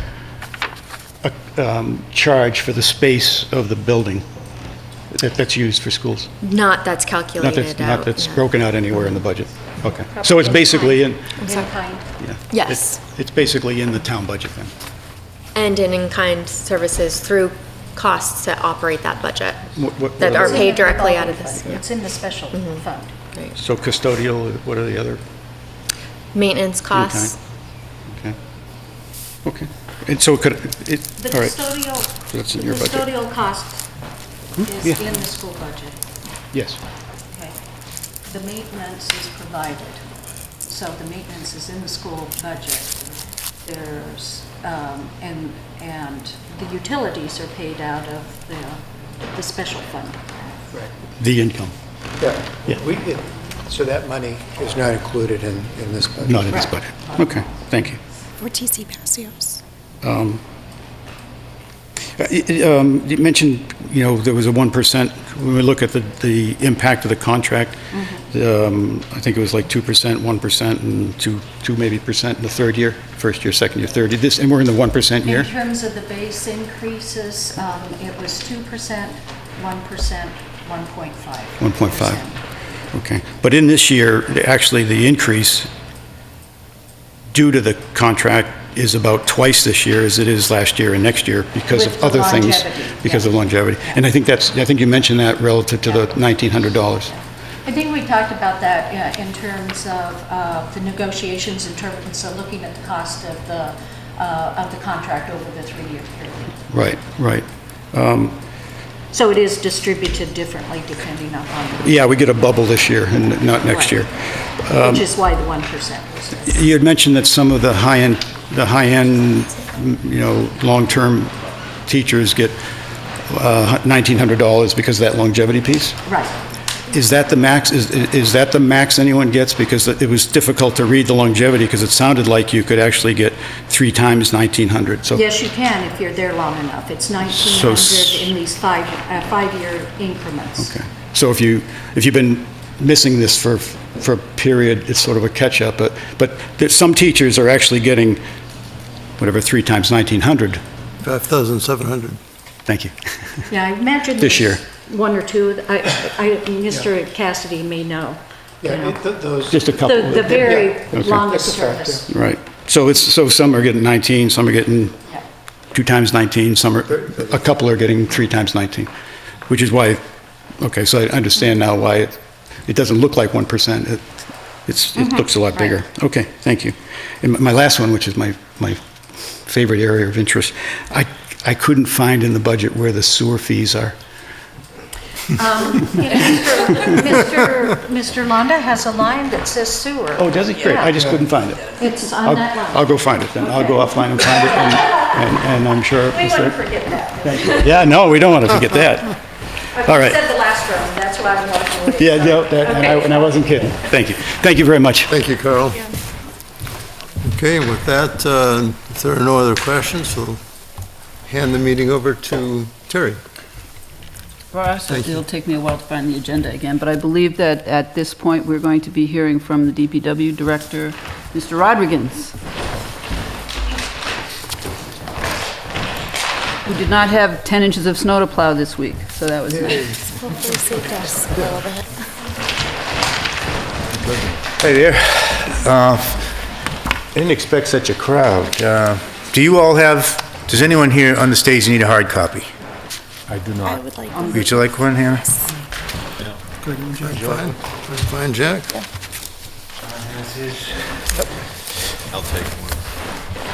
Jay, you also? These are going to be collector's items. Understand why you Thanks, Jack. want them. There are a few left, so as they say in the 4th grade, take one and pass it along, you'll have to share. Hey, Ryan.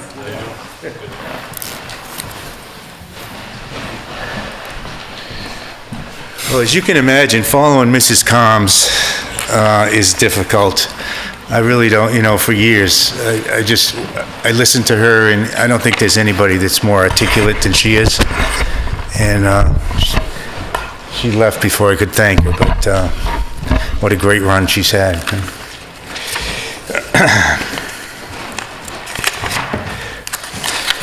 Okay, I'm going to start tonight, as we always do, not with the budget to be, but with the current snow budget, so you'll be up to speed. I know the town manager has tried to keep the Board of Selectmen and the Finance Committee up to speed, at least weekly, but typically there's 1 or 2 snowstorms a week, so I know it's been difficult for her to do. What you have in front of you on the right-hand side, the 108,343, that's the current deficit. That's we're over the allocation by that much, and just as a caveat, we think we're pretty close on all the invoices that have come in. Sometimes there's a plow driver that doesn't get it in, but we were careful to get it as close as we could. Of course, we don't have this morning's event in there, but there was only some in-house overtime. So the number you have in front of you right there is the number to date. I'm not very comfortable, given the meteorological pattern we're in, that this will be the final number. Mr. Erickson asks me each year, do you think this is going to be the end of it? And I don't know, Mark. I can only hope. I think we all can only hope. Yeah, we can all hope. I only went back to 2015. You can see that as high as 108 is, that we were quite a bit higher last year. Of course, again, we're not finished. 2016 was a good year. 2015 was quite high as well. I didn't feel I had to go back any further, and that this is my 23rd winter, and I think that there's only been one winter where we hit it pretty much right on the numbers, and there may have been one that was slightly below, although they were all pretty much above the allocation. And I know that we were looking at 93,000 put aside for that. Unfortunately, because of the public safety component of it, I do have an eye to what we're spending. I do have an eye to the materials, but it's a public safety event, and I just have to leave that on the shelf, the numbers, and do whatever we can do as a department to make it as safe as we can for people traveling in the town and people traveling through the town. On the next page, break it down. Excuse me. Yeah, on the next page, we break it down a little bit more to show you where the money was expended. As is typical annually, by far the lowest expenditure is the overtime for staff. Our materials are the sand, the salt, the steel, and all the parts for repairs that we do in-house. And the contracted services includes the subcontracted plows, and if there are any repairs that need to be done in an outsourced manner, that's what's covered in that line. The one thing that's encouraging here is if you look at the supplies, there's only and figuring in, that things cost more every year, there's a smaller incremental rise in the materials from the appropriation, and that's because as we go through over the last few years and historically, you'll see that we use less and less materials. By materials, I mean, we've pretty much eliminated the sand in our spreading on the roadways, not completely. And we do use more of a salt application, and in using the salt application, use less. But before we get out of snow, if there are any questions?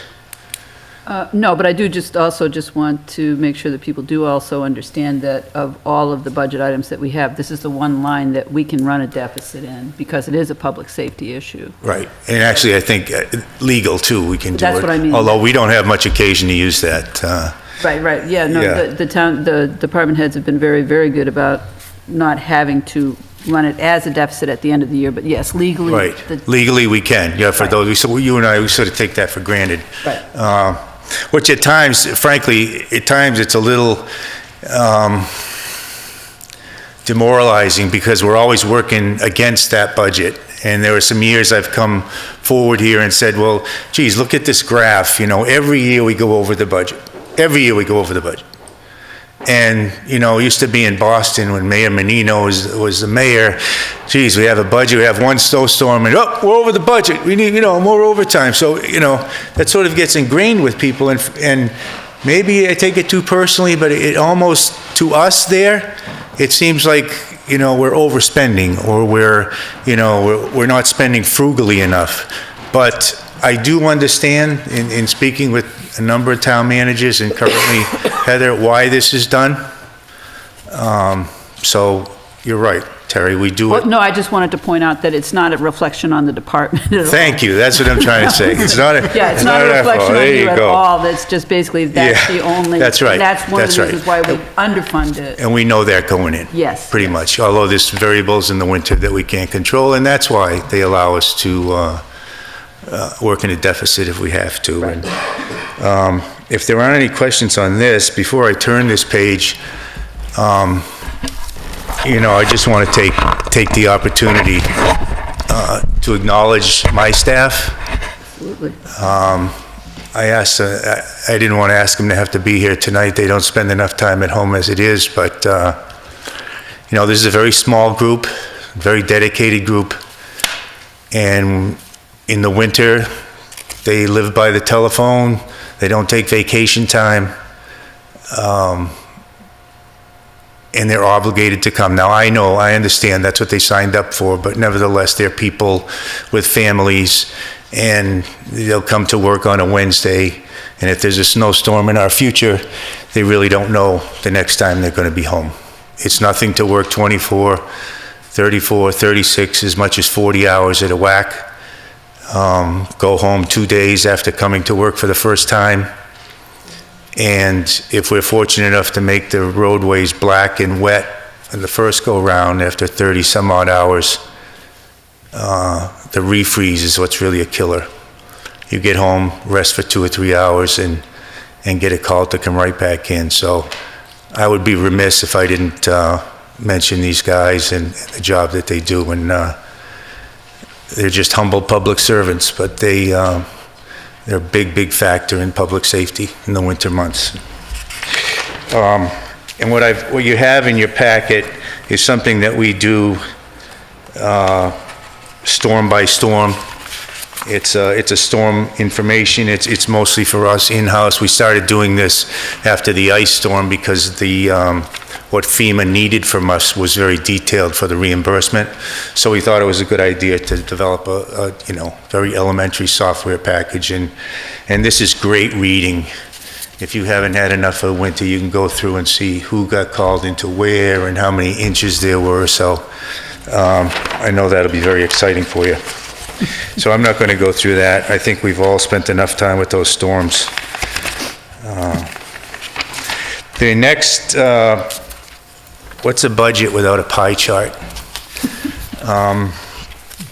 And this is something I put in and take out, but it's for all those wonderful people that come through the door, and some of them particularly since we haven't, since the board decided that, and I'm glad they did, that we don't give away salt and sand, and there are other things throughout the year, and I think you've probably all heard it. They come in and they say, you know, but geez, I pay my taxes.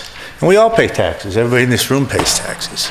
And they're high, I guess. I don't live anywhere else, so I can't compare it to it. But what the pie chart does show you, and I'm not going to editorialize this, but I think what's important is that we got these numbers from the folks downstairs. The average single home, 282,000 or so, and Of course, there are higher priced homes, there's some beautiful homes, there are some less.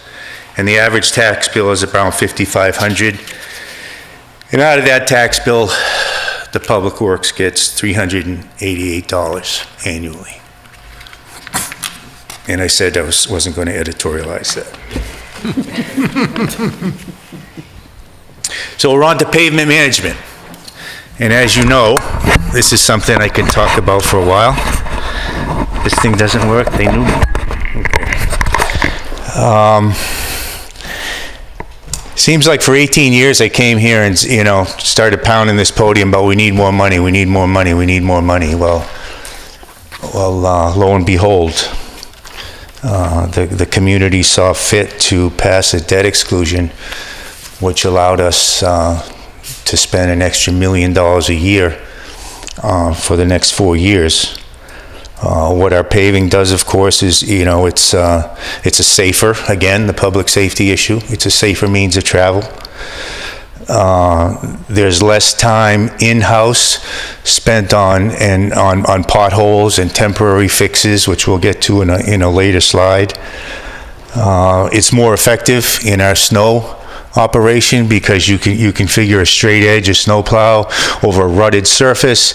It's going to leave puddles and streams, which puddles freeze, which have to be salted, and they freeze. So a lot of that is eliminated.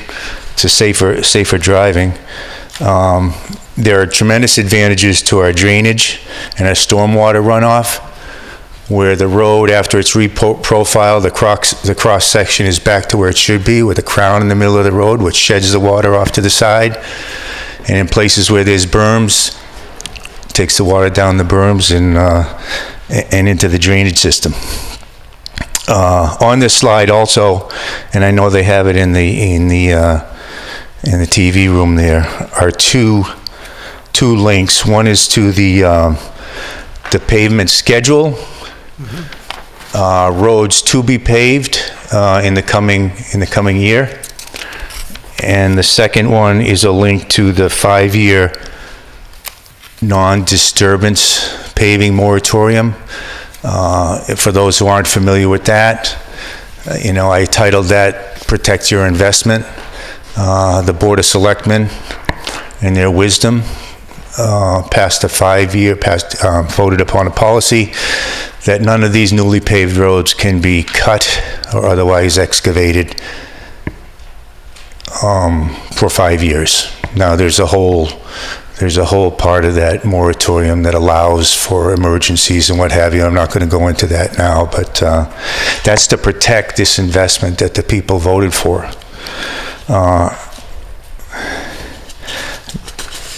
Next page. This is something I thought you might find interesting, is that the pothole repairs, and what is a pothole in New England? It's the state flower, it's this, it's that. But if you hit one going 40 miles an hour, it's not very funny, and any increment of speed above that can really be devastating.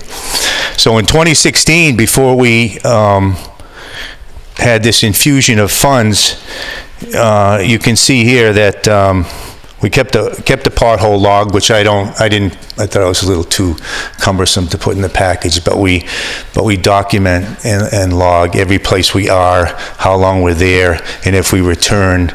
And so it's very easy to bring this number back to you. So in 2016, there were 528 man-hours dedicated to patching cracks and potholes and everything you see growing in the roads over the winter.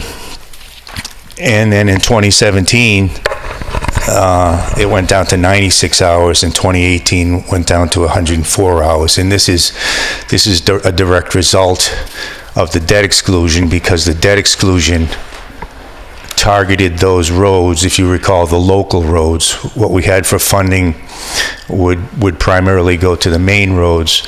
The debt exclusion to the back roads, or local roads, or the shorter roads, whatever you'd like to call them. And our first target was Hickory Hills.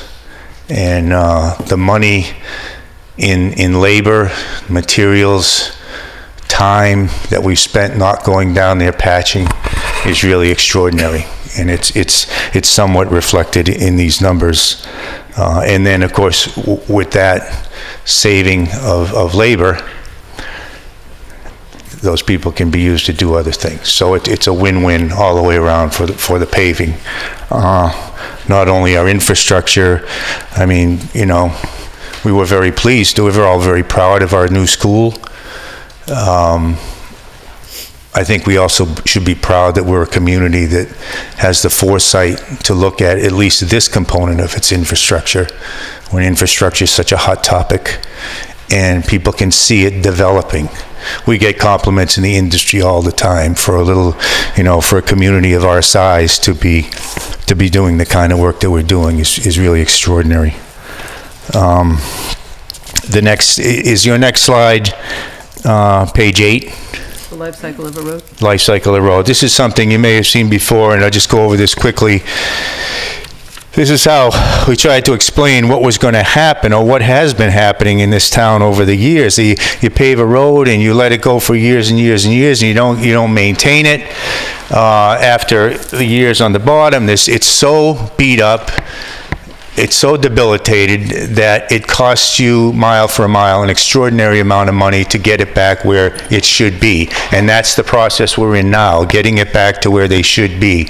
The Board of Selectmen voted in a group to get our pavement condition index up to what would be, in report card slang, probably a C or a C minus, considering we were at a D minus F.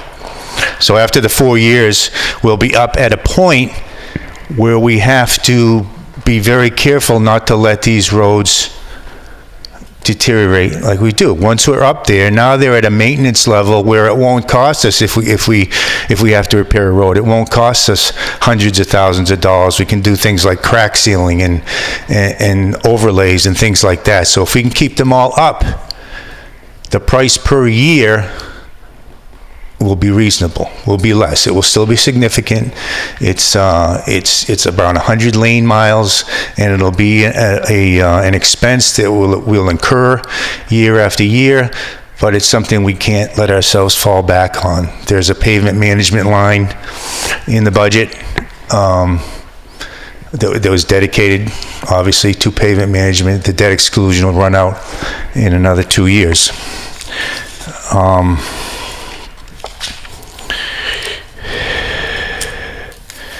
I don't have a sheet here that I wish I had, but I'll just wing it before we get into the facilities. Our Chapter 90 funding is around $420,000 a year. The part of the general highway budget that we use for paving is around $30,000. The pavement management plan, I believe right now, is at $300,000 and grows incrementally $50,000 a year through excise tax. And that will continue to grow until the combination, I understand, until the combination of general highway, Chapter 90, and pavement management reaches $1 million. That's as I understand it. And that's how we get to the 1.7 expended annually on the pavement. Before, we were at about $500,000 a year. Now we more than triple the work. You can see that's how we're going to get ahead. Any questions on the pavement? Jack, Yes, sir. What's a rough cost per mile? They say $1 million a mile to build a road. There's not a rough cost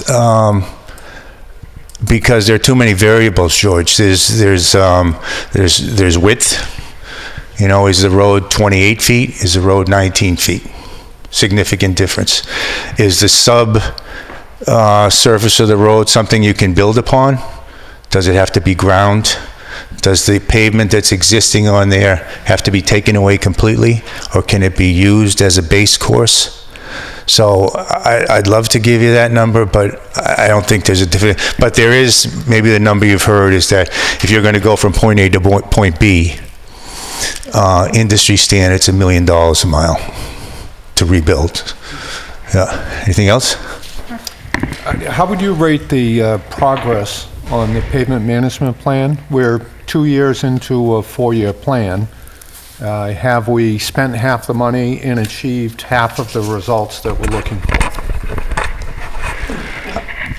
I think we're a little bit lower. I think the accountant would tell you we're running a little bit to the good every year, and I'll tell you why.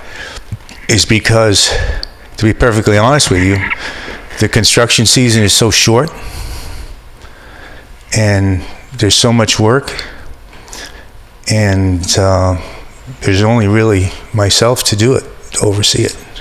So I remember the chairman of the Board of Selectmen asked me a couple of years ago as we were struggling with this, he said, can you get the work done? You know, we came in with these programs and millions of dollars, and I have to tell you, we're probably at a point right now where we're doing as much as we can. So are we half done? We're more than half done the debt exclusion for less than half the money. But, and it's a large but a significant amount of that debt exclusion, $500,000, was earmarked for stormwater improvements. Now that's another whole discussion. What is a stormwater improvement and how is it going to be out of the budget? So there's really, for the paving itself, $3.5 million. But I'm confident tonight to tell you that we're at the very least on schedule for the paving. And we actually did, because the season was a little bit extended last year, we were able to go into areas of town and just put a leveler course on, Flat Hill, Maple Parkway, all behind White Street, just for the comfort of the people for the winter. And beyond the comfort for that remedial course, we call it, or that scrape leveler, just so it's more efficient, all the things I said before, more efficient for us for snow plowing, and it does minimizes the deterioration for one more year. So a lot of it is weather driven, unfortunately. Now what's going to happen in April? We're supposed to start in April, and here we are a week away, so we seldom plow over snow. I mean, pave over snow, so it may shorten up the season, likely to shorten up the season. Anybody else? No. Okay, great. Facilities and grounds, and as we went through this budget, there was most of it is level funded. There are two areas specifically that aren't. One is this, the facilities and grounds, and you see on that slide that it went from 387, 123 to 427, 298. That's a $40,000 increase.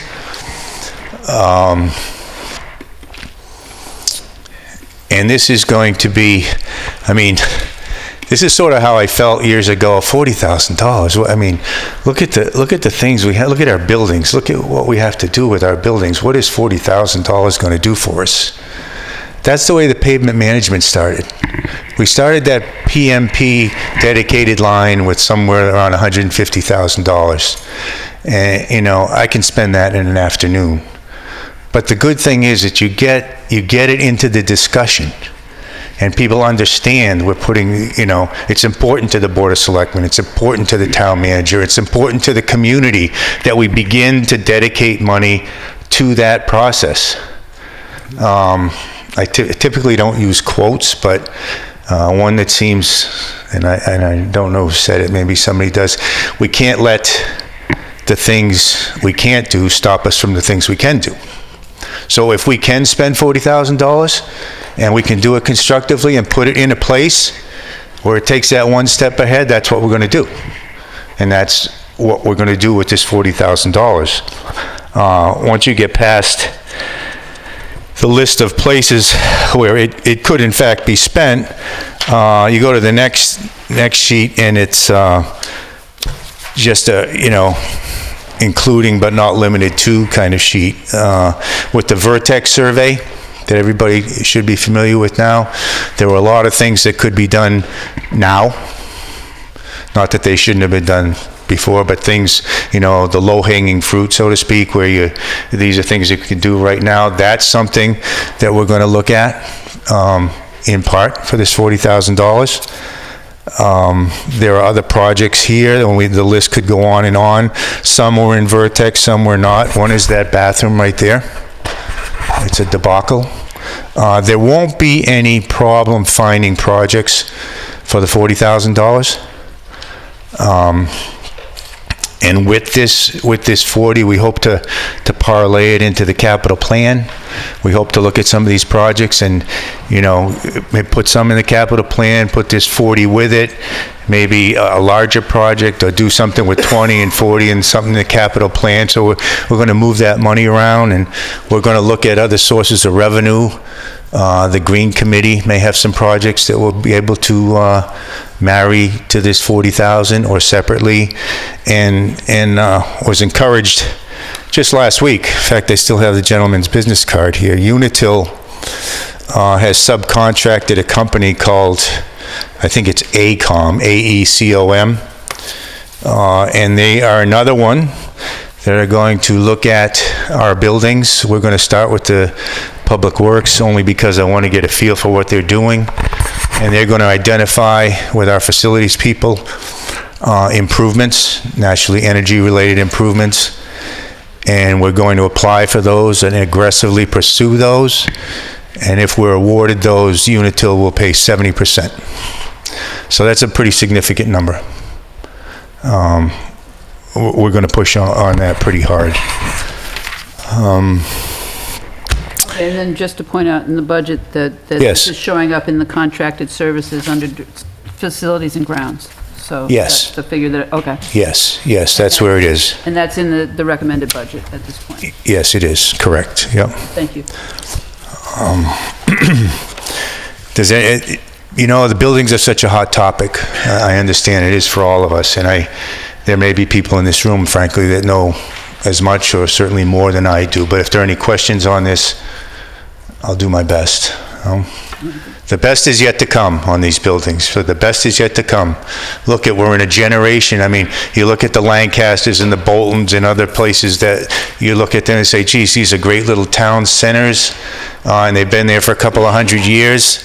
Well, we all now have an opportunity. It's not generational, it's multi-generational, where we can actually have a say in what our community will look like for the next generations. So as difficult as the task may be, it's one that we should all be grateful to have a hand in, and we should work very hard at it. Yes, John? Oh, Jack, if I may, just to follow up on your talk about the Vertex survey. Sure. About a week and a half ago or so, Heather asked me to transfer the Vertex survey estimates to a spreadsheet, and I'm working on that not right now, but... Why not? You're wasting your time here listening to me. I'm here, talking to you. But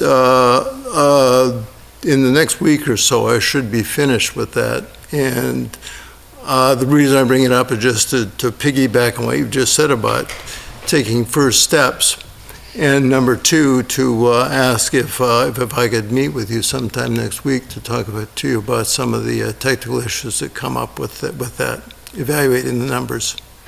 I'm flattered, and I want to tell you all and tell you all that that since John came on the finance committee, he's been the liaison to the DPW, and he's just been a great person to work with. Absolutely fantastic. He won't tell you that. He's very humble, but he had a hand with the town manager in simplifying the capital process.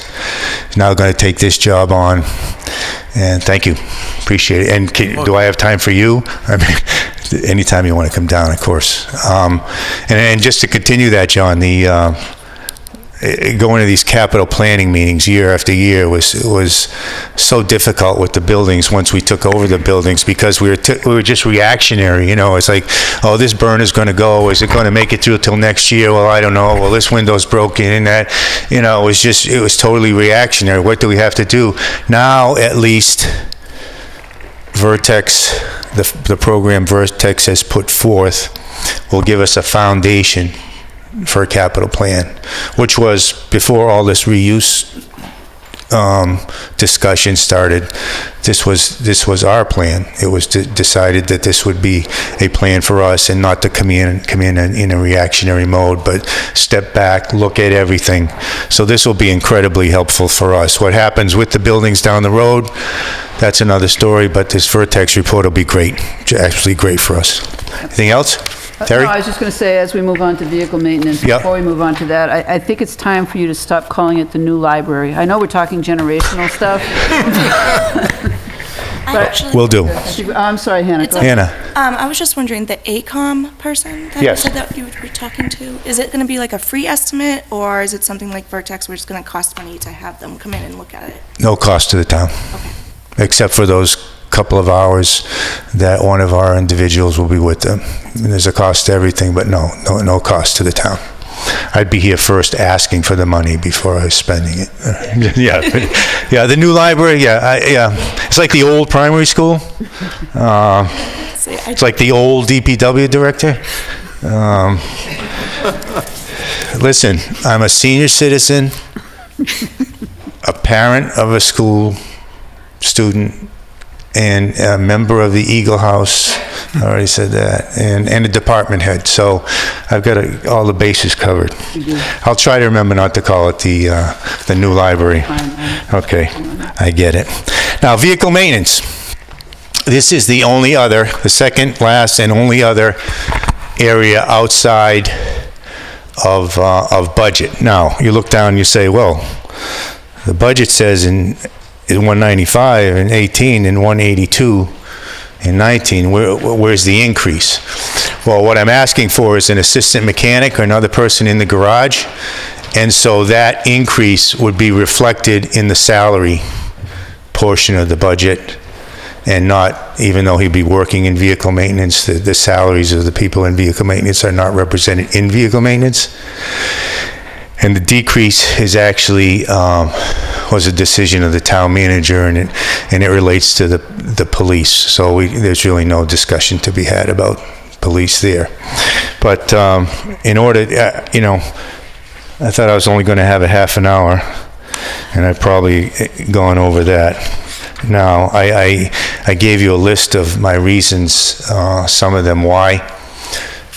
So I wouldn't have to take up much of your time. It's rather an incomplete list. I want to say it's not in any necessarily in any order of importance.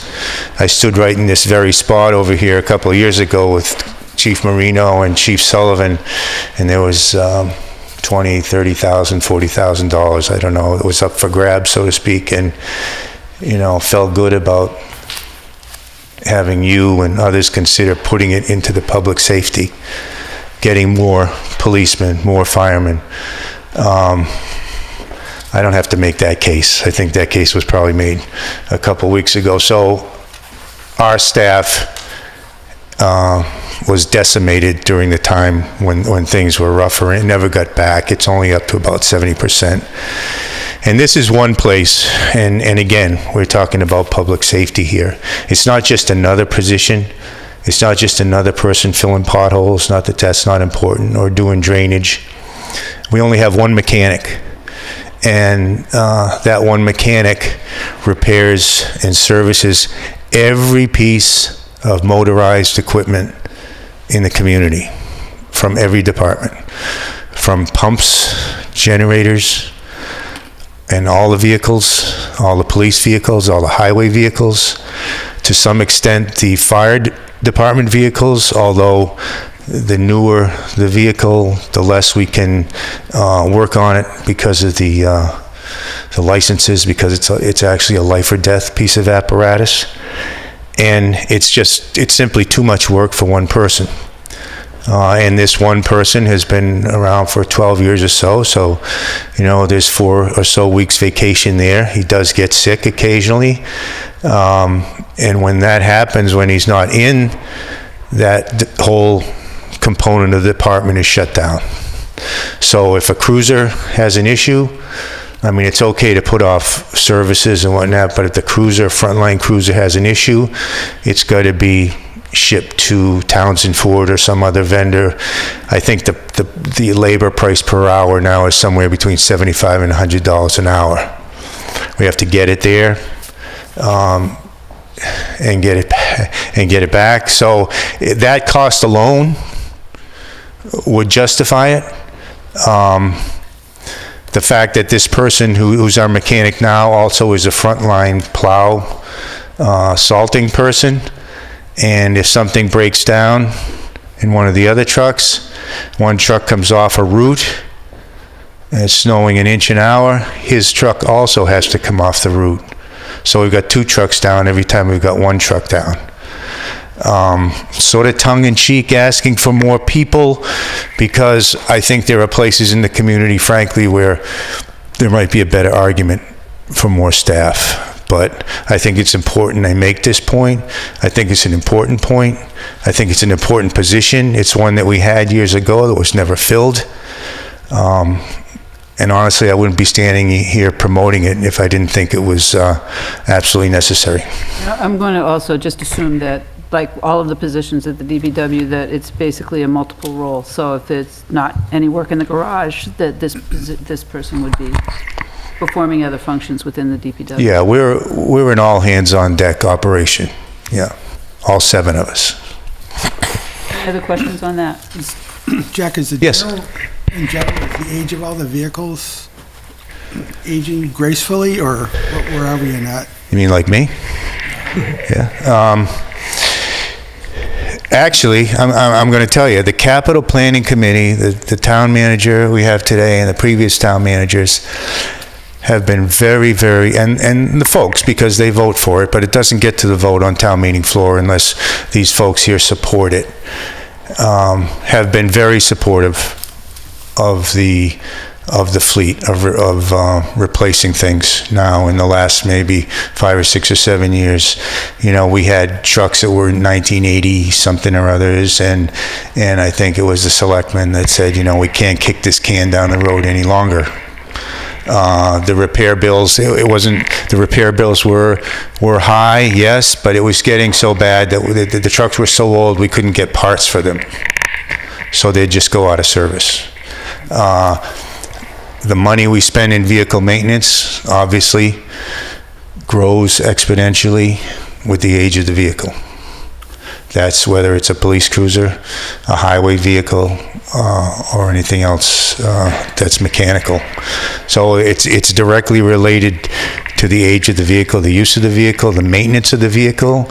We have a vehicle software program into which we log every repair that's done, and out of that software will pop up and let us know when car 212 is ready for service or truck 14 is ready for service. So the best thing we can do for ourselves, since we've been fortunate enough to get some newer trucks, is to take very good care of them.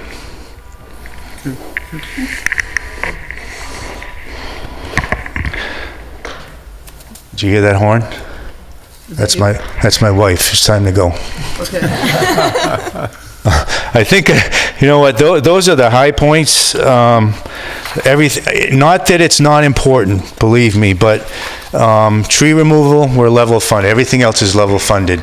Parks are level funded. The one thing I would say about parks is in the last couple of years, we're fortunate enough to have 3 people on the park commission that have really accepted the challenge for all the parks properties, and challenging that whole component of charging fees and things like that, and allowing me to develop a turf maintenance program.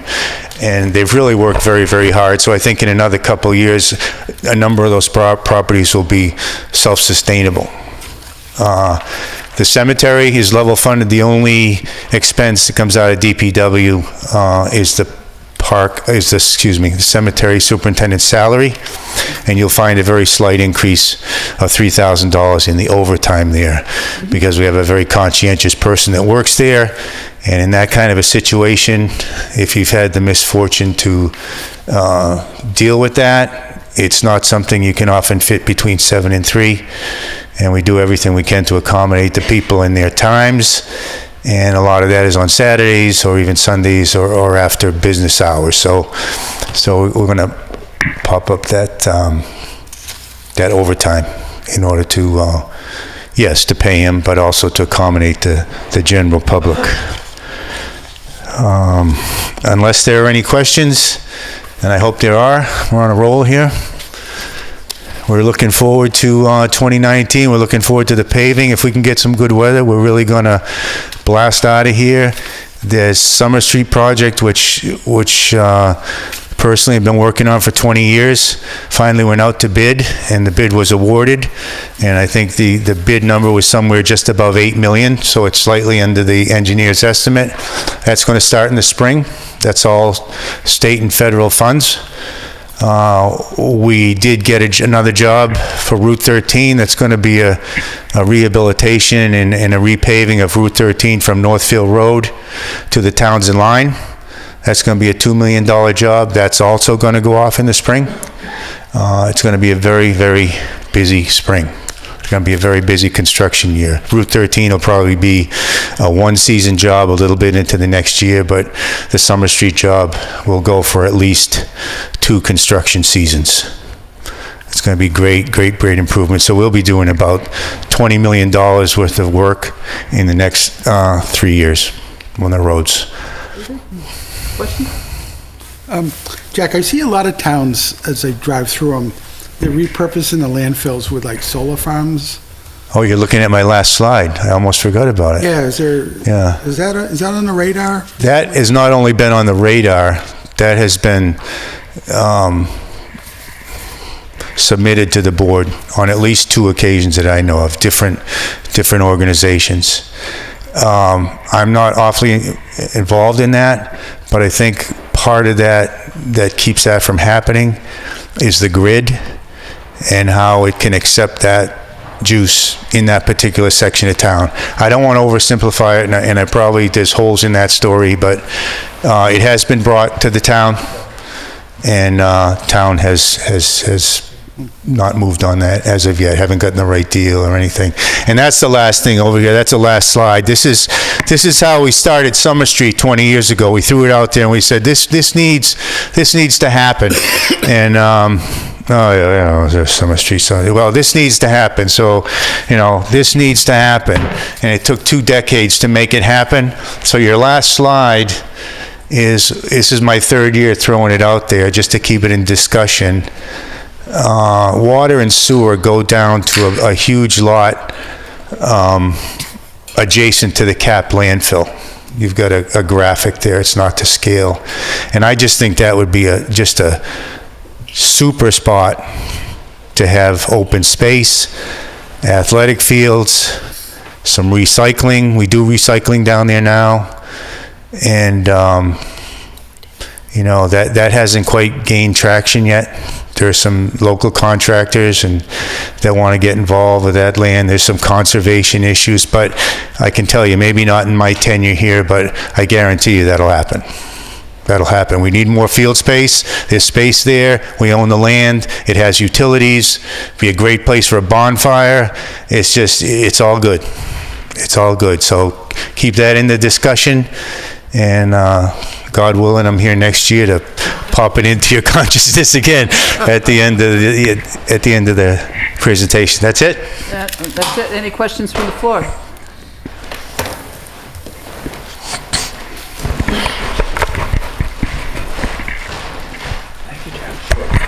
Dave Passios, 56 Whiting Street. First of all, I'd like to congratulate the DPW director on a fantastic presentation, precise and simple to read. I have a question on the facilities and grounds as to whether sometime down the road that what's covered in this slide. Every time we talk about town buildings, especially the 5 buildings we've been struggling over what to do with over the past many years, one of the things that always comes to the surface as a comment is that there's a cost to owning every one of these buildings. And it's usually the maintenance costs, yearly maintenance costs. On this slide, there are, is it 3 vacant buildings at least, or vacant properties? And I'm wondering if one of these days, through the town manager or in DPW director working together, we could see the actual breakdown that we spend on these buildings each year. I'm not asking for it right away, but... Building by building? We actually do have a lot of that information, Dave. We do have a lot of that information, so let me consult with the town manager, see how available it is. We've been working on that off and on for a couple of years to see what the utilities are, what it costs to run it, so that's in progress. Yeah. Thank you. You bet. Okay, if there's no other questions, then we're good to go. Thank you very much. Thank you, and thanks for putting up with all of us all night. I know I can see you're starting to get glazed over a little bit, so thank you very much. Thank you for what you do. I understand it's a thankless job. We appreciate it very much. Thank you, Jack.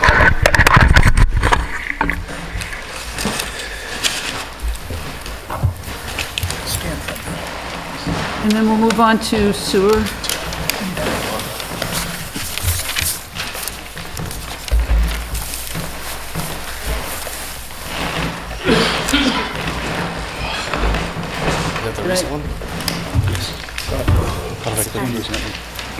Oh, I changed a lot. You're on your own. And then this is the We'll probably skip pre-final? the first couple slides. Okay. You're the boss. This Yeah, I is the wish. pre-final?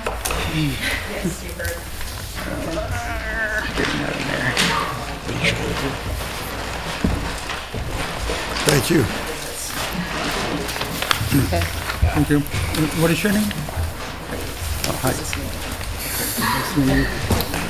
Someone's gonna use it.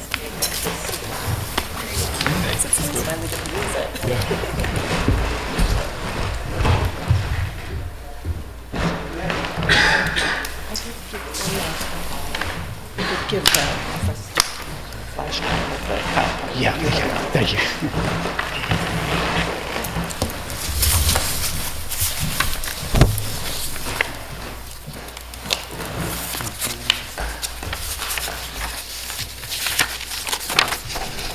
Get a lot of hard copies if you can't do it.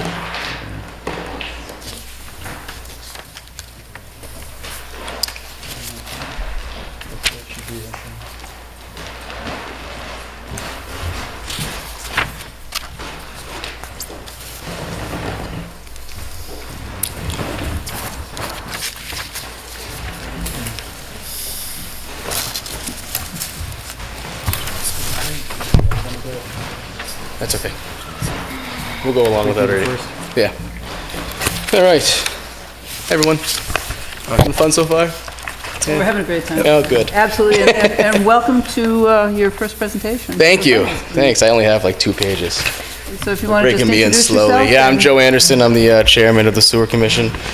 So the first couple pages, we have the current sewer team and the Sewer Commission mission. In the essence of time, being up against the clock, you guys can go ahead and read that. I think we know that information already. I'm just going to quickly go through some of the accomplishments we had last year, go through some of the plans and things we have talked about and for the next year, and then I'm going to hand it over to Carl. So, FY 17-18 accomplishments, we continue to work with engineer consultants to improve the inflow and infiltration, also known as I&I.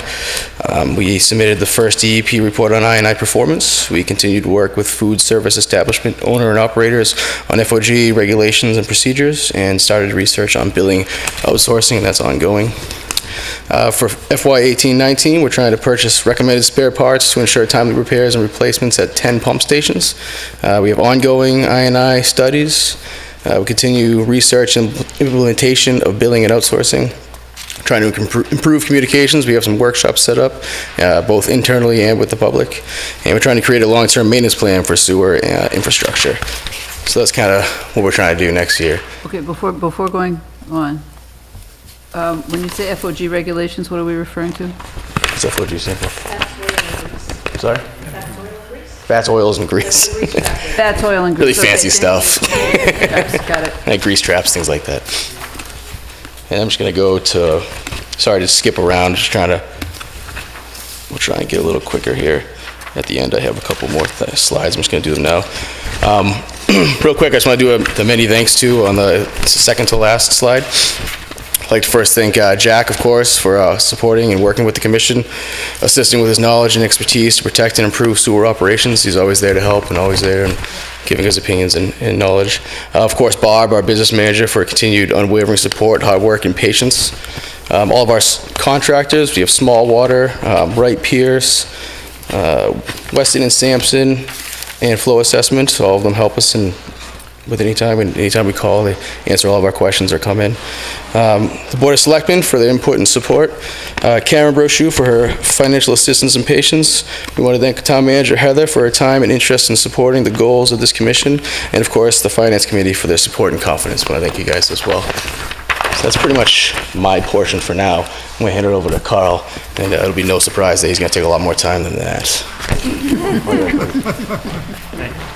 Thank you, Joe. Next year he gets to do it all, but this is Carl Luck, 50 Sunset Lane, and I apologize I didn't introduce myself earlier in the evening, so maybe I should do it twice now. Okay, so my mission here is to give you the financial piece of what of our budget.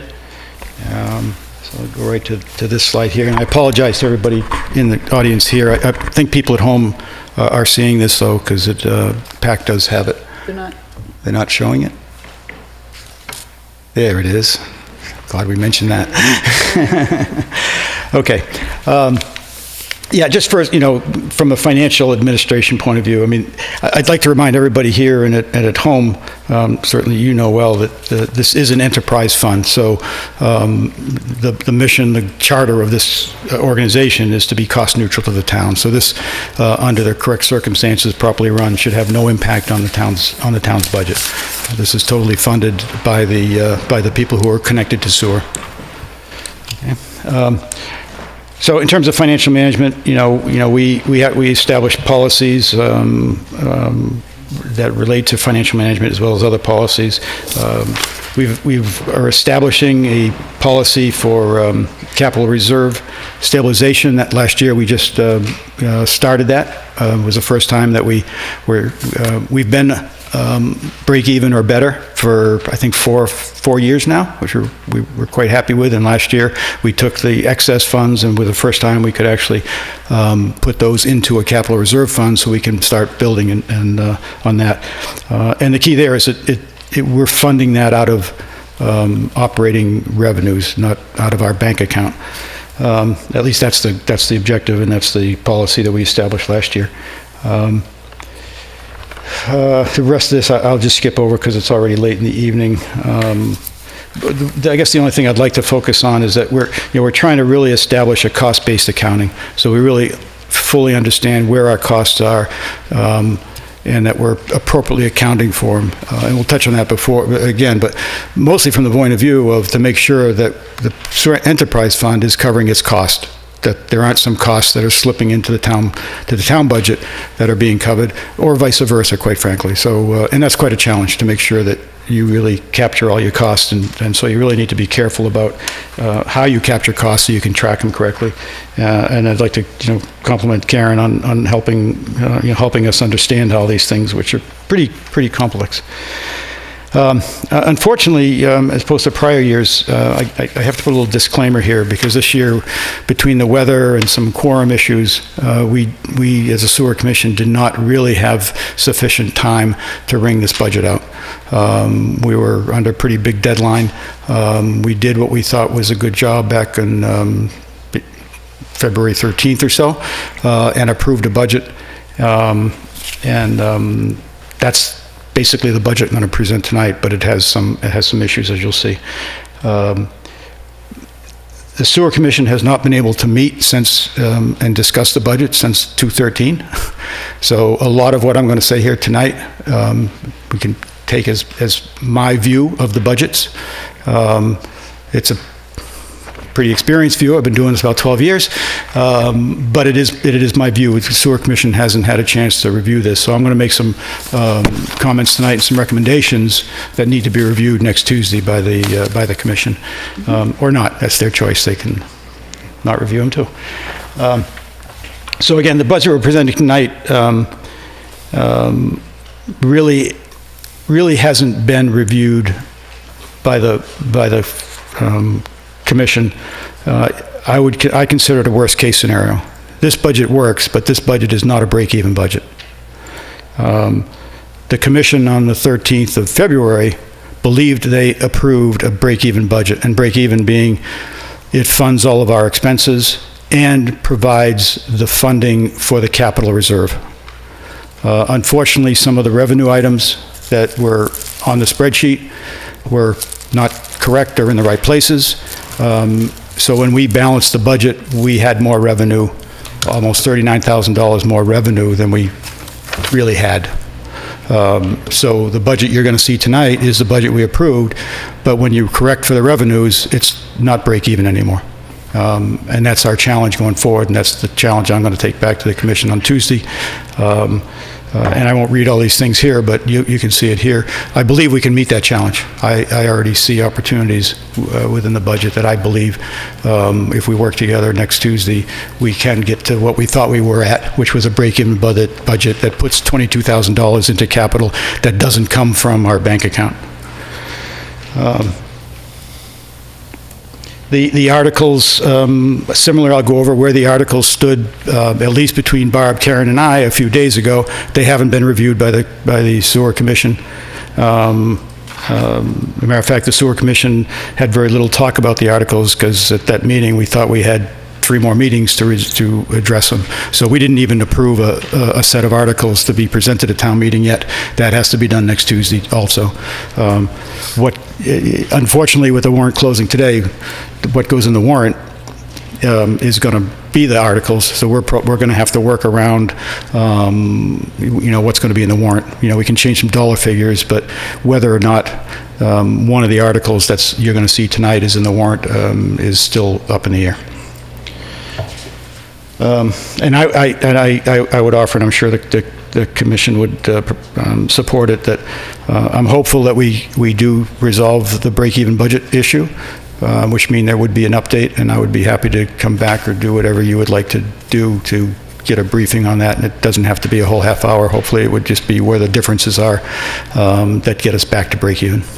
Well, all right, correct me if I'm wrong, but basically all of these numbers will appear in the budget presented at the public hearing, or those numbers will be presented again at the public hearing. So basically, when we go through the money to warrant articles, you'll have an opportunity to present what the final number is. Yes. So that'll be fine. And I think that basically, if we just go through any of rather than getting into the weeds with the numbers, if we just talk about some of the things that you're trying to do with this budget, okay. Then I'd be fine with that. I don't know if anybody else has any issues with that, but since we're not talking about, and granted, it's not a large number that would be the difference, but I would almost like to get to some of the questions just in the narrative that you had that I'm not understanding. Okay. Yeah, I have no plan to get into the details of the budget sheets that you're looking at. Okay. Just a summary that's here, just a very high-level summary. That's fine. Okay. So this next sheet really cues up some things that we need to look at in general, and this is sort of a result of us digging into really where our costs are, and are we paying our fair share, and are we more or less. And some of those are one of your favorite, I'm sure, is OPEB, the benefits for retired employees. Insurance, liability insurance I'm talking about here. We need to dig into that a little bit more, primarily to make sure that we're properly insured and that we're paying the proper amount, because we pay a proportion of the town's amount. So we need to look into those, and clearly we need to make sure that our equipment is properly insured. The values haven't been reviewed very recently.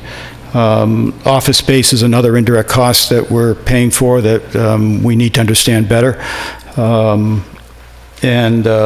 Employee allocations is another big part of our indirect costs, and we're reviewing every one of those. Are we getting the services we're paid for, or are we getting services we're not paying for? So, and then finally, the accounting process relative to legal got a little bit more complex because the town has a flat fee with legal, so they don't technically charge by the hour. We can and are tracking, and we asked legal, and the town manager asked legal, and they are tracking how many hours of legal time we consume, but turning that into the dollars so that we can make sure that we make the town whole, quite frankly, because right now the town is paying on their flat rate for our legal fees. So we need to fix that and properly budget it for it as well. And that's going to be a little bit challenging, again, because we've taken a flat fee over here, and we want to pay by the hour over there. So we need a simple way to do that, to convert to what maybe should we pay for an hourly fee that, makes sense, and doesn't absorb too much of the legal costs of the town, but doesn't absorb too little. Mark, I can tell you a question. Well, just a gut reaction. We may be paying a flat fee, but I would think we want to track how we're using those services, and we could apportion whatever's appropriate for the sewer as a percent of the total. I would think. Yeah. Or if you It's use funny 10 out of because- 100 hours, then yeah. Well, right now, what happens is legal essentially is, I don't know, it's been it's maybe $6,500 a month or something that we pay for legal fees. And what they do is they take however many hours they have, and they track the hours very well, and they know where the hours go. So we can get at how much we use. If you just simply take and so what happens is that the hours that legal spends in Lunenburg varies from month to month, right? Sure. So their hourly rate varies from month to month. Because they take their total hours, they divide it by the flat fee, and they say, this month the hourly rate was this. Next month it's a different rate. So we don't want this enterprise users to have this variable where if they don't work for the town much, all of a sudden their rate's $600 an hour, and we happen to use them that month, right? So we have to make sure it's fair, that we pay back into the town our fair share of the cost. I guess I was looking at it in a macro sense. So instead of looking at it month to month, look at it year to year. So what percent of the hours are you using on an annual basis? I know it's harder to budget for that without any history. Right. But we'll pretty quickly build up a history there that we can use to project that. Yes, and that's why the last comment is, of all of these things we just talked about, all but OPEB is work that we need to do next year. Right. So we'll see what happened in this first year of this arrangement. We'll see how many hours we used, how it was proportioned, and see what process to use for our budgeting next year.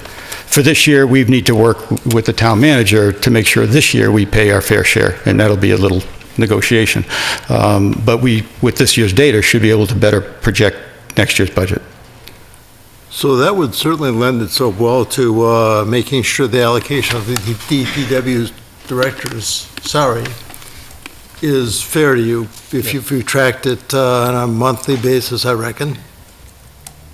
So, yes. Okay. That one's probably a little bit easier. Yeah. That one's a little... That's much history easier because there. it's a fixed rate, I reckon. What about the office space cost? That sounds like a fairly cut-dried... Yeah, I would think so, and we just ran out of time this year. Right now, the way that there's 3 entities paying rent, basically. Yeah. Us, because we're an enterprise fund. I forget what there's another enterprise fund in town, I think, Karen.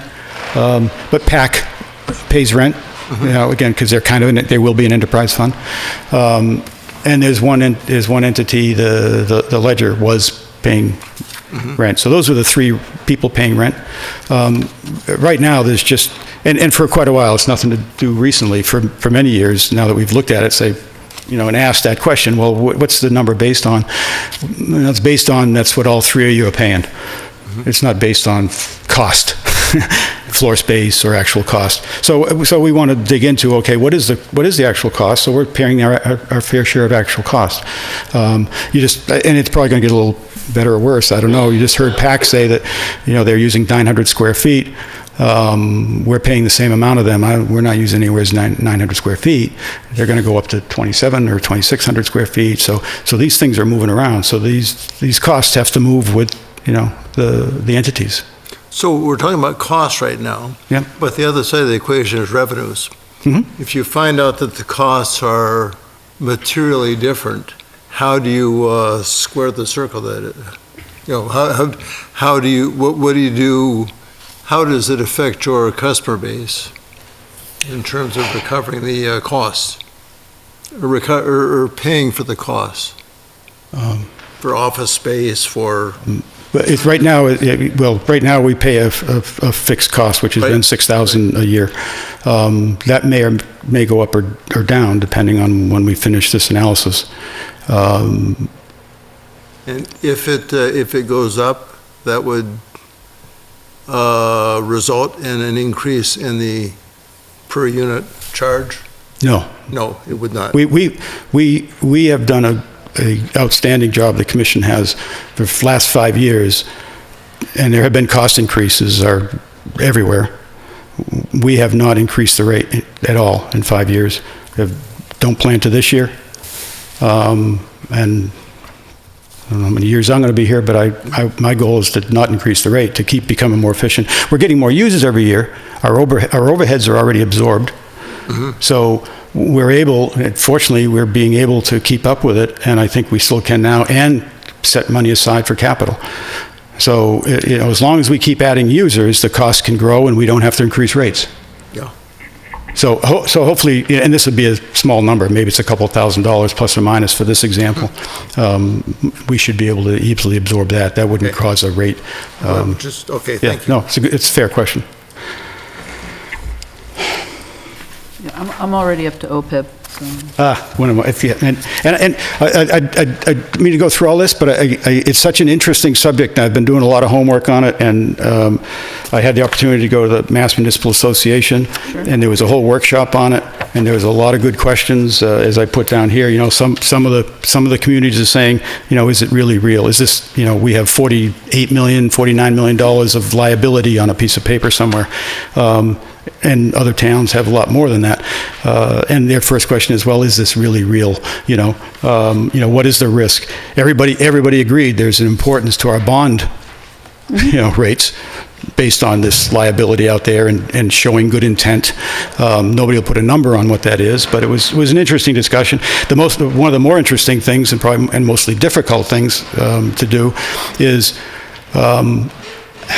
you can immediately reduce your liability if you can start negotiating contracts for future employees that are different. Mm-hmm. Right, which is what the town has been doing as time has gone on. Yeah. But it's also, I guess the question that I have is much more, why does it have to be a separate account? Why does our OPEB... Is it because they're enterprise? No, it doesn't have to be a separate account. Oh, okay. It's segregated within the existing OPEB fund. You know what I mean? Okay, so they don't have to create a new fund. Correct. Okay. Right. And so you don't have to set up a warrant article to set up a dedicated OPEB fund? Yeah, that's the case today. 4 weeks ago, that was not the case. We understood that we had to. 13th. So that warrant article will go away. But it does have to be segregated. This is enterprise money. That money is dedicated to sewer enterprise employees. Mm-hmm. No, that's fine that it's segregated, because it's like, that part I didn't have a question about. I just didn't know why we'd have to have a separate stabilization. Yeah, well, it occurred to someone else too, because we thought we did for a while. We were told we needed to do that, but now it's determined that we don't. Yeah, the rest of it made perfect sense to me. I was just, that was... The table in there that you have that shows the liability and participants and these terms, service. This is sewer relative to town table. and it shows the total liability where broken down, and the most relevant column obviously is the sewer enterprise, but it doesn't really have a lot of meaning without putting it into context and perspective. So I've shown the town in comparison, because basically we're following the town's lead on this. The town is started this fund. They've started setting money aside. Recommended we did, and that's what we're doing this year.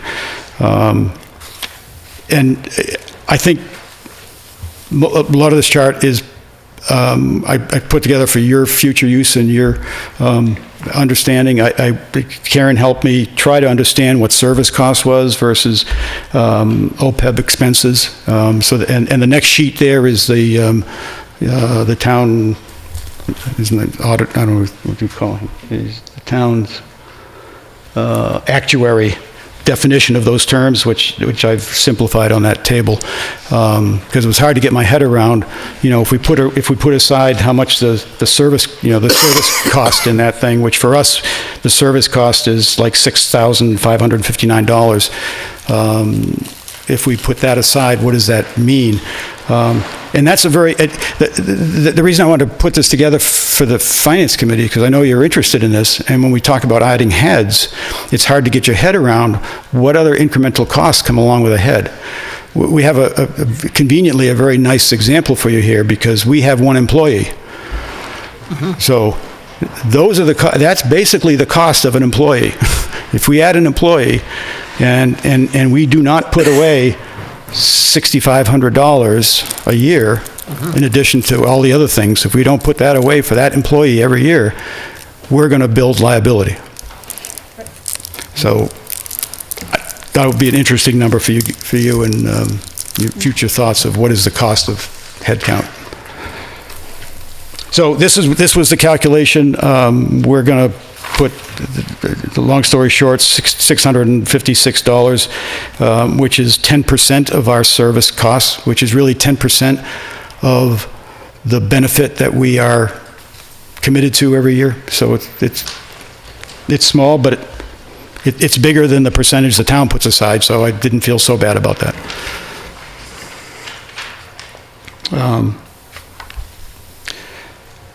The usage and rates chart just gives you the latest update on, as you see, the Leominster rate and Fitchburg rates are gone up in this chart. Leominster, I think, is like 3%. Fitchburg is 30%. This is, one of the areas that hopefully we can work on. But that's what's in this budget, a 30% increase from Fitchburg. Our rates are fixed again for the fifth year. Our users are going up slowly. The connections, if you look at prior, I used to call them users, but I realize now that it's a misleading number, because they're connections. Because, for instance, and generally it's good, but when something like Whalum Luxury Apartments comes online with one connection and 100 units, it kind of just doesn't show you that. This doesn't show you how many units. So that helps a lot a lot better in overhead absorption than 30. When they all come online, it'll be 125. So that's going to help us hold the rate. And the number of parcels not connected. So that's just how we track our business. And I think we're going to start, and Barb's already started working on it, is try to start tracking units, because it really is a more meaningful number in terms of things like overhead absorption. So in what you're looking at, which is not a break-even budget, again, there's no rate increase assumed. Again, because we thought we had a break-even budget, so why would you increase the rate? 30 additional connections, hopefully many more users. 3% for our outsourcing, as I said, 30% for Fitchburg. It's a worst case scenario that they ran. They're taking to the Fitchburg Council. It's not fixed, or else we could fix that number. They haven't got a council approval from it in Fitchburg yet. They've decided to go in with an 8%. The 30% was what they did 5 years ago, basically, and we absorbed that, and then it didn't change for 7 years. One of their proposals was to do that again. just hit everybody with the 30 and then don't do any, let everybody just, coast for 5, 6, 7 years. They've now changed that strategy, and they're going to propose an 8% and maybe 9%, stepping up a little bit. Leominster rate, we already know, is 3% increase. We've budgeted a flat, they talked about the legal, a flat $5,000. That's what we spent last year, or we plan to spend this year. We haven't spent it yet. So we think that's a good number that will cover our appropriate share of the costs. We have reduced the inflow and infiltration, the unknown water coming into our system, to try to reduce that. We've gone down from 50K to 34K to, we thought, balance the budget. It still is more than we've historically spent. We historically had spent 30K. So we're still spending a little more than historic. Last year we spent 50. We had a good year, so we were able to spend or budget at least 50. It does include one of the things in order to balance the budget. We have roughly 80 out of our 800 customers that have irrigation meters, because nobody should have to pay for processing sewerage that doesn't go down the sewer. If they water their lawns, if they use a lot of extra water that doesn't go in the sewer, then they get an irrigation meter. Their irrigation system goes through a meter, it gets subtracted from the water bill, and they don't have to pay for that to be processed, which is fair. We have only 80 people out of the over 800 people that use that, and it costs us quite a bit of money for that program. We have to pay people to go read those meters.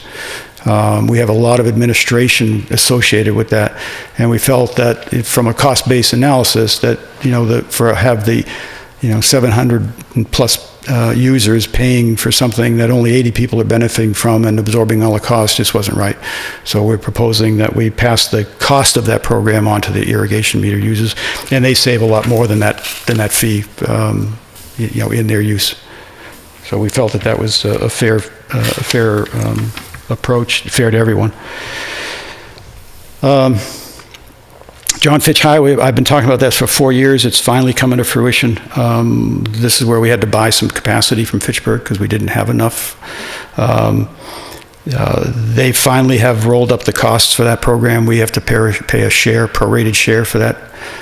They've rolled the costs up, gave them to us. They're almost 50% higher than they estimated at the beginning of this. Myself and another commissioner sat down and did a bit of a fact find with Fitchburg. I think there's some holes in their cost. I think we're getting some costs that we should not be getting.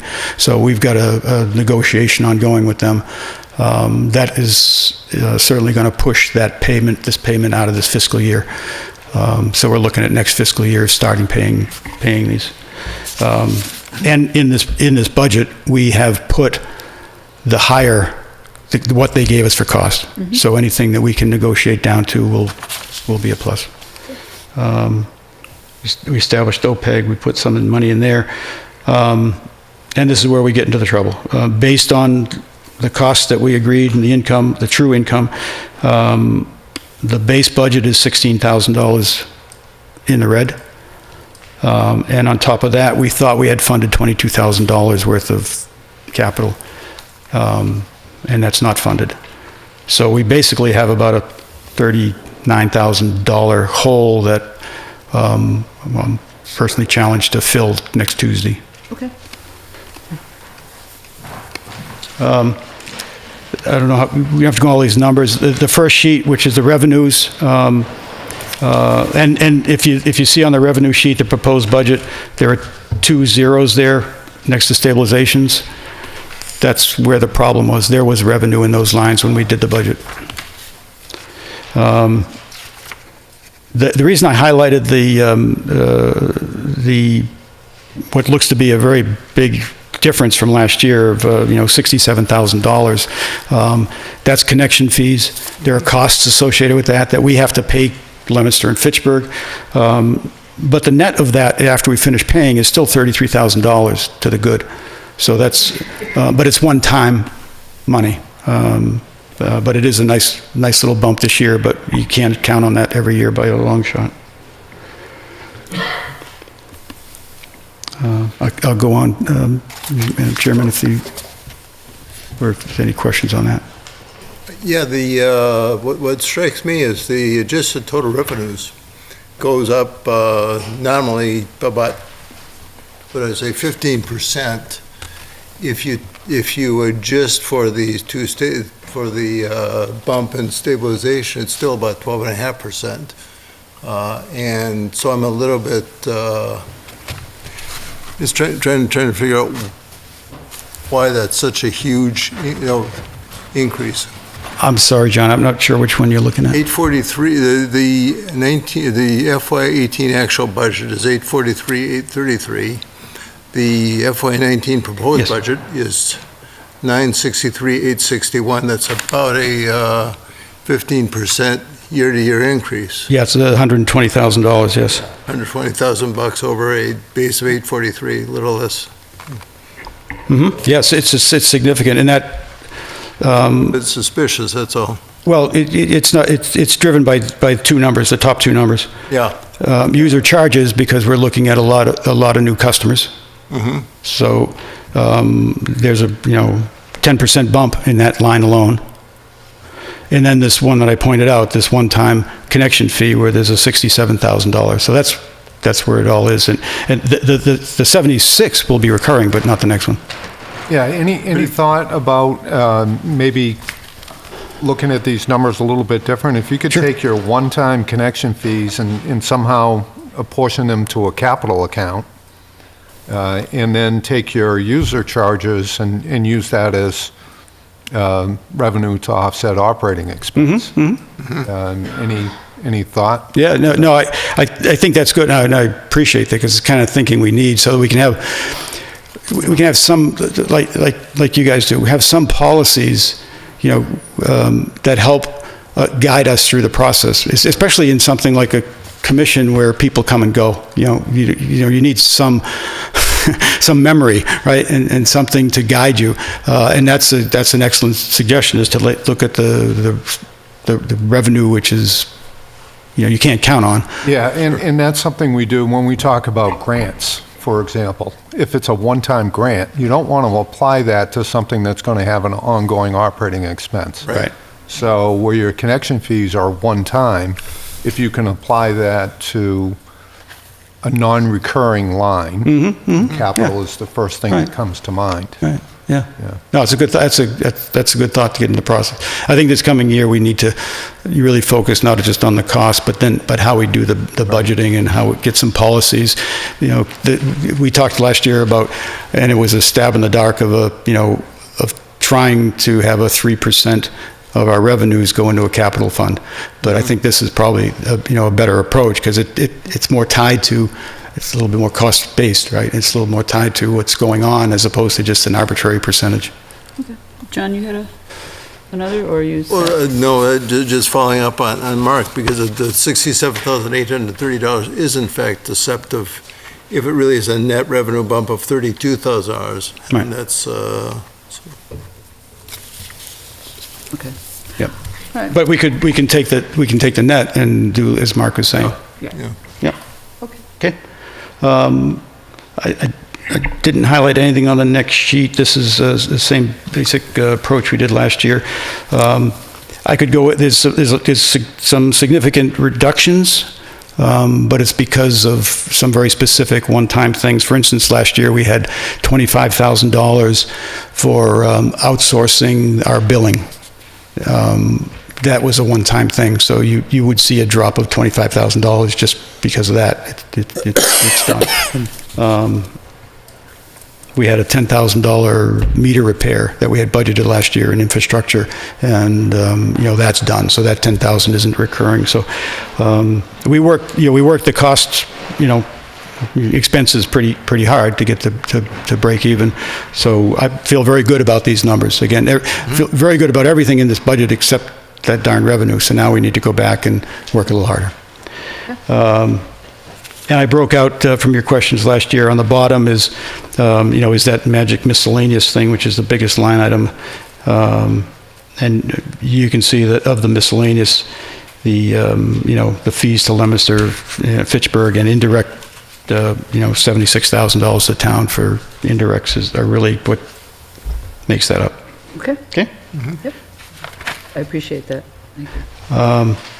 So this is just a summary of the budget. And, you know, if you take the direct cost plus the indirect costs, it's, you know, $980,000.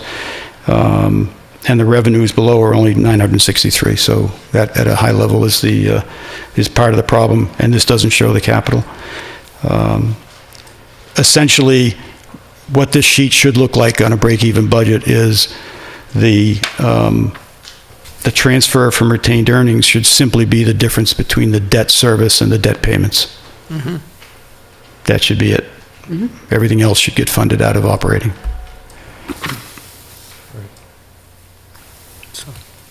And I just wanted to show you you know, we'd like to take a look at, make sure we're doing okay, because we've got some good money in the bank, but as you just saw, we're close to a couple $100,000, you know, negative debt service to debt payments. So we want to make sure we don't run out. This is just a projection based on retained earnings, starting retained earnings, of where we would project to be with that debt deficit. And it, you know, so we're right now we're looking at being 1.5 million roughly, and ramping down to about 600,000 by 24. That's the bottom. That's why I stopped there. Then it starts to, and you see the next graph, then it starts to climb back up. And, you know, hopefully we'll get up close to the $2 million level. Had some discussions with Fitchburg, and this is another policy area I think we need to tie down. You know, Fitchburg they don't have one, but they're working on, you know, what should that retained earnings look like, you know, to be safe, given our system. Is close to 2 million the right number? I don't know, but we need to figure that out so that we, again, have some target that we're looking for to maintain that retained earnings at a safe level. It's like a stabilization fund, basically. The last slide is I assume you'll stop me if there's any questions. Is the warrant articles that were envisioned earlier this week. As you see, you know, the OPEB will go away, as I said here. Could be, and I think it's now been decided, will go into the town article, but you know, from our budget point of view, there's no difference. Whatever the final numbers turn out to be will be the general article. Right now, there's and there will have to be a capital reserve transfer of the 22,000. The only question is it going to be truly out of the bank, or is it going to be out of operating, or is it going to be at all? Tilton Ave is a street that inadvertently, or I go on for a while for why that got left out of the sewer service area. In short, it was a mistake. It was in the process back in 2010. You know, a resident brought that to our attention and said, "Well, why aren't we in it?" You know, if I town meeting, I'll probably show a map that'll show this little island in the middle of all this sewer area that isn't in the sewer service area. It makes no sense. It meets all the needs criteria. It just should be in there. It was taken out because of capacity, quite frankly, which was not a good reason for need. It has nothing to do with need. So we will propose to put back in. We protected for, we've surveyed that area. We protected for a betterment, so we could go to town meeting with a betterment request. It turns out the people on that street, Barb just finished getting the survey, and they did not meet the 2/3 requirement, so we'll be passing over that article. Okay. That's it. Okay. Any questions? No, we're good. Okay, then we'll see you next Thursday. Thank you. Thank you. Appreciate the opportunity to share.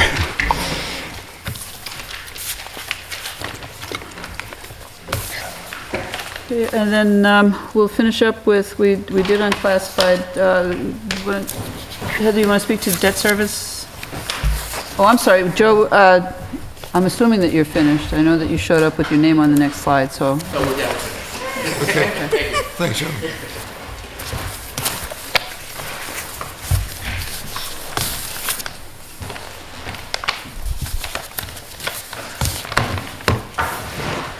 And Barb, really, thank you for printing these up nice and big. Certainly.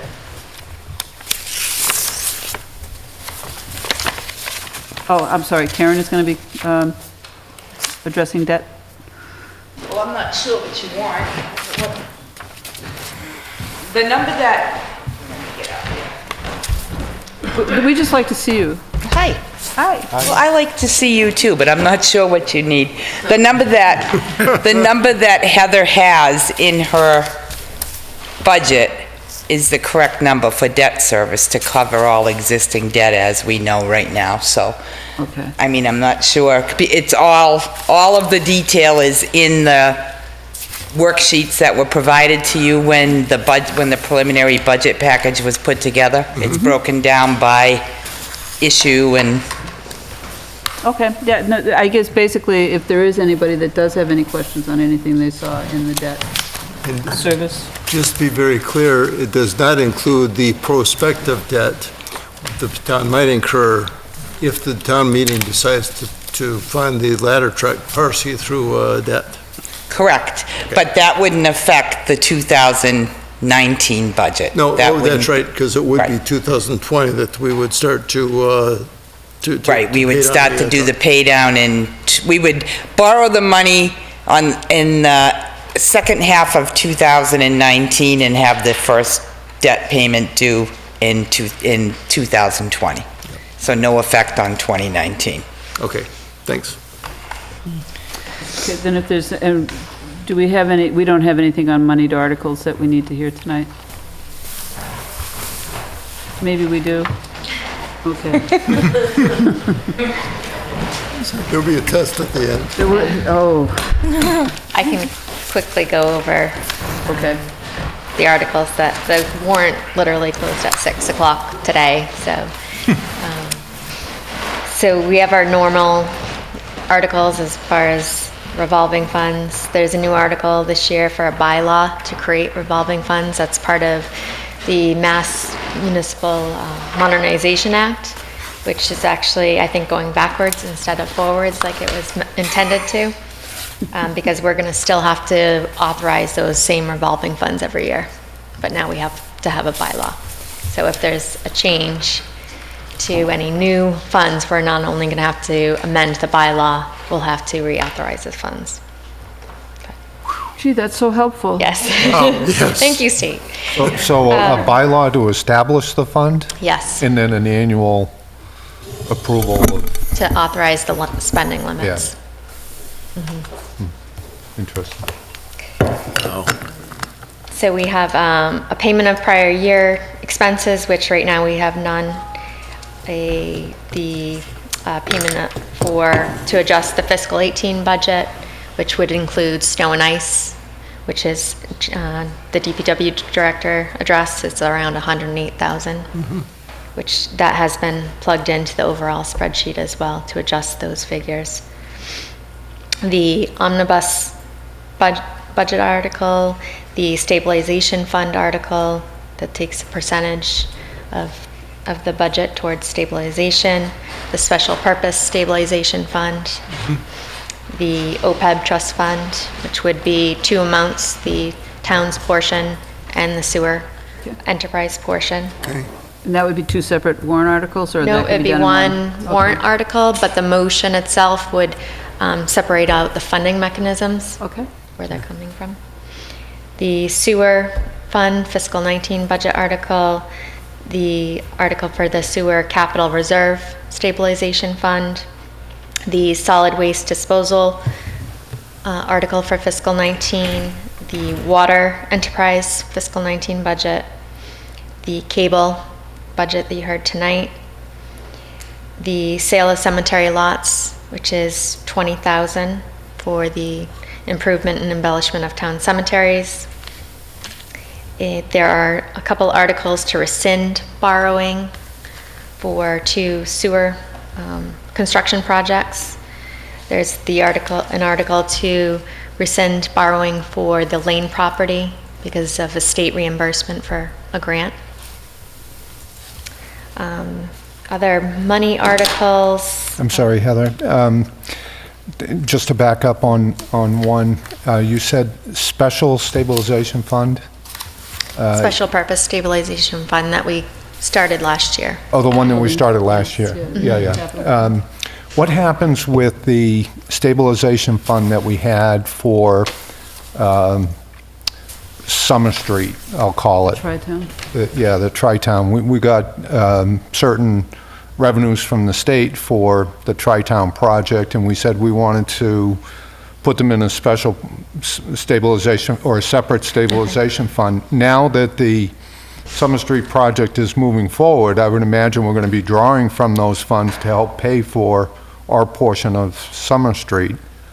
So what's the timing of that, and what's our plan to get total stabilization back to the 5%?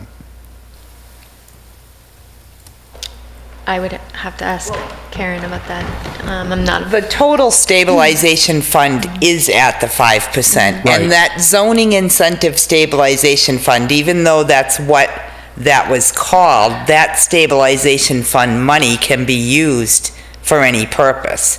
We actually But our did intent draw. was to use it for Summer Street. Well, for all of the design of Summer Street, the VHB contract, we took that out of Chapter 90 funding.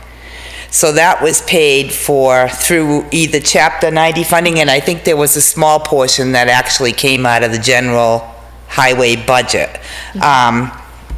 But the stabilization fund, I can check the balance right now, but there was a small draw on that. I think originally we received about $300,000 that was put into that fund.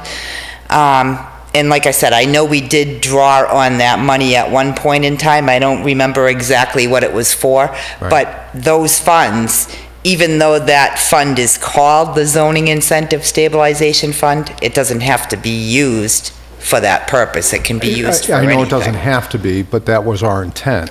Will we have, I guess... Well, I don't think that we're going to have, well, I don't know, you'd have to speak to that, but I thought once we went through the design phase and... Will be probably some minimal town costs associated with if we want our engineer that we've been working with to oversee the project on the town's behalf Right. at all, then there Right. would be that associated cost. But that's in the scheme of the total project costs. It's Sure. a small amount. So I think at some point, we just want to reconcile what we call that stabilization Right, fund. or and even how long we want transfer it to the add general Exactly. stabilization, if Yeah. that's the case. That could But be the use I of- and I can tell you right now what the balance.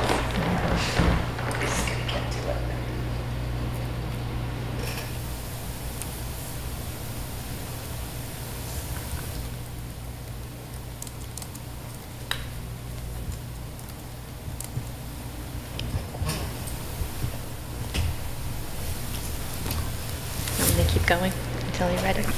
Yeah, you can go ahead and keep Okay. going, yeah. Come back to it. Other money articles, a lot of, the rest are non-money articles. There was a citizens petition for the demolition of the old primary school, and that would be a debt exclusion. Or it's a contingent vote on a ballot vote. And that amount is $400,000. Okay, and that basically jives with the Vertex figure? Yes, yeah, I believe so. We haven't had an opportunity to speak with the petitioner, but. Okay. As far as Who other money. submitted that? Dave Passios, he's Was- here tonight. That was a citizen's Yes, petition? yeah. Their money articles, there's a sewer submitted one for Tilton Avenue, and which Mr. Luck talked about. And that would be all the money articles. Cool. Okay. Karen? It's a total of 36. The balance in that stabilization fund is 228,500 and some change, 228.5. Thank you. The other thing I wanted to talk about, just to make, when I told you about the loan amounts, There were changes to the loan amounts because of some revised debt that we received from MCWT, but those were reflected in the indirect cost draw from the sewer enterprise fund because it was sewer debt. So overall, there was a decrease in debt service of $16,424. And then there was just a shift in the lines where the numbers were reported. So, because on the original debt schedules that we had put together, the temporary loan interest was up with the bonded interest, so we just shifted everything so that it was in the right line.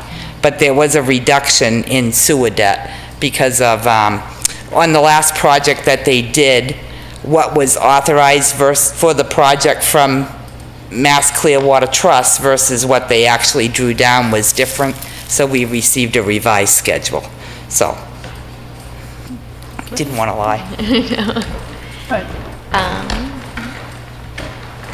Instead, I had the answer to a previous question that was posed to Monty Tech from their business manager about the assessment per pupil. Fiscal 18 was $9,525.88, and fiscal 19 was $10,048.91. Wow, okay.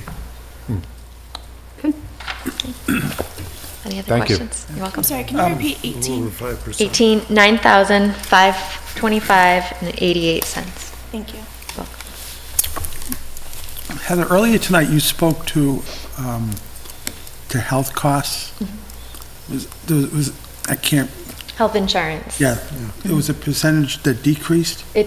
Well, our original estimate was 8% over fiscal 18, and the renewal rate came in at 6.82%. So what do you think contributed to that change? Our loss ratios, as far as... Less claims? Right. But we're in a group pool of insurances, so those really large claims are pooled over the entirety of all the communities that belong to Maya Blue Cross. But it isn't so much that there was a reduction, it was just basically, they overestimated what they thought the increase was going to be. Yeah. So it's still an increase of about 7%, but they were budgeting for 8% just to be Yeah. on the safe side, so. Okay, good, thank you. And that's also one of the other things that, is, that you don't know what the usage is going to be either. So even though the increase is anticipated at that percent, if you have an additional 20 users, then, like that will affect your numbers over time too, so, yeah. Okay, good, thank you. I'm going to assume that you have no reports for us tonight. I have no reports for you tonight. Yeah, okay, then that's a safe assumption then. I'm going to assume we have no minutes to review. And I already know that we're pushing off the large capital item expectation spreadsheet discussion. It's probably music to everybody's ears, including mine. I'll have it for you probably by the next meeting. Okay, then the last agenda item is public comment. Do we have any comment from anyone in the public? Don't. Oh, I'm sorry. Thanks. Gee, I almost got there fast enough. This will be a quick comment. Just a notice to you, it's another opportunity of the public. The Charter Review Committee finished its draft report. The proposed draft charter revisions in a red line version and a report and the notice of the public hearing are on the town website. The public hearing will be on Thursday, April 5th at 7 p.m. in the town hall in this meeting room. Thank you. Thank you. And then the public hearing for the warrant and the budget will be next Thursday night at 7 p.m. here. And I'll make sure that when I send out the agenda, it will say the proper time. And then other than that, I guess, does anyone have anything else that they want to bring up at this time? If not, I'll accept the motion to adjourn. So moved. Motion to adjourn. Second. Third, fourth, all in favor? Aye. Thank you very much. Thank you.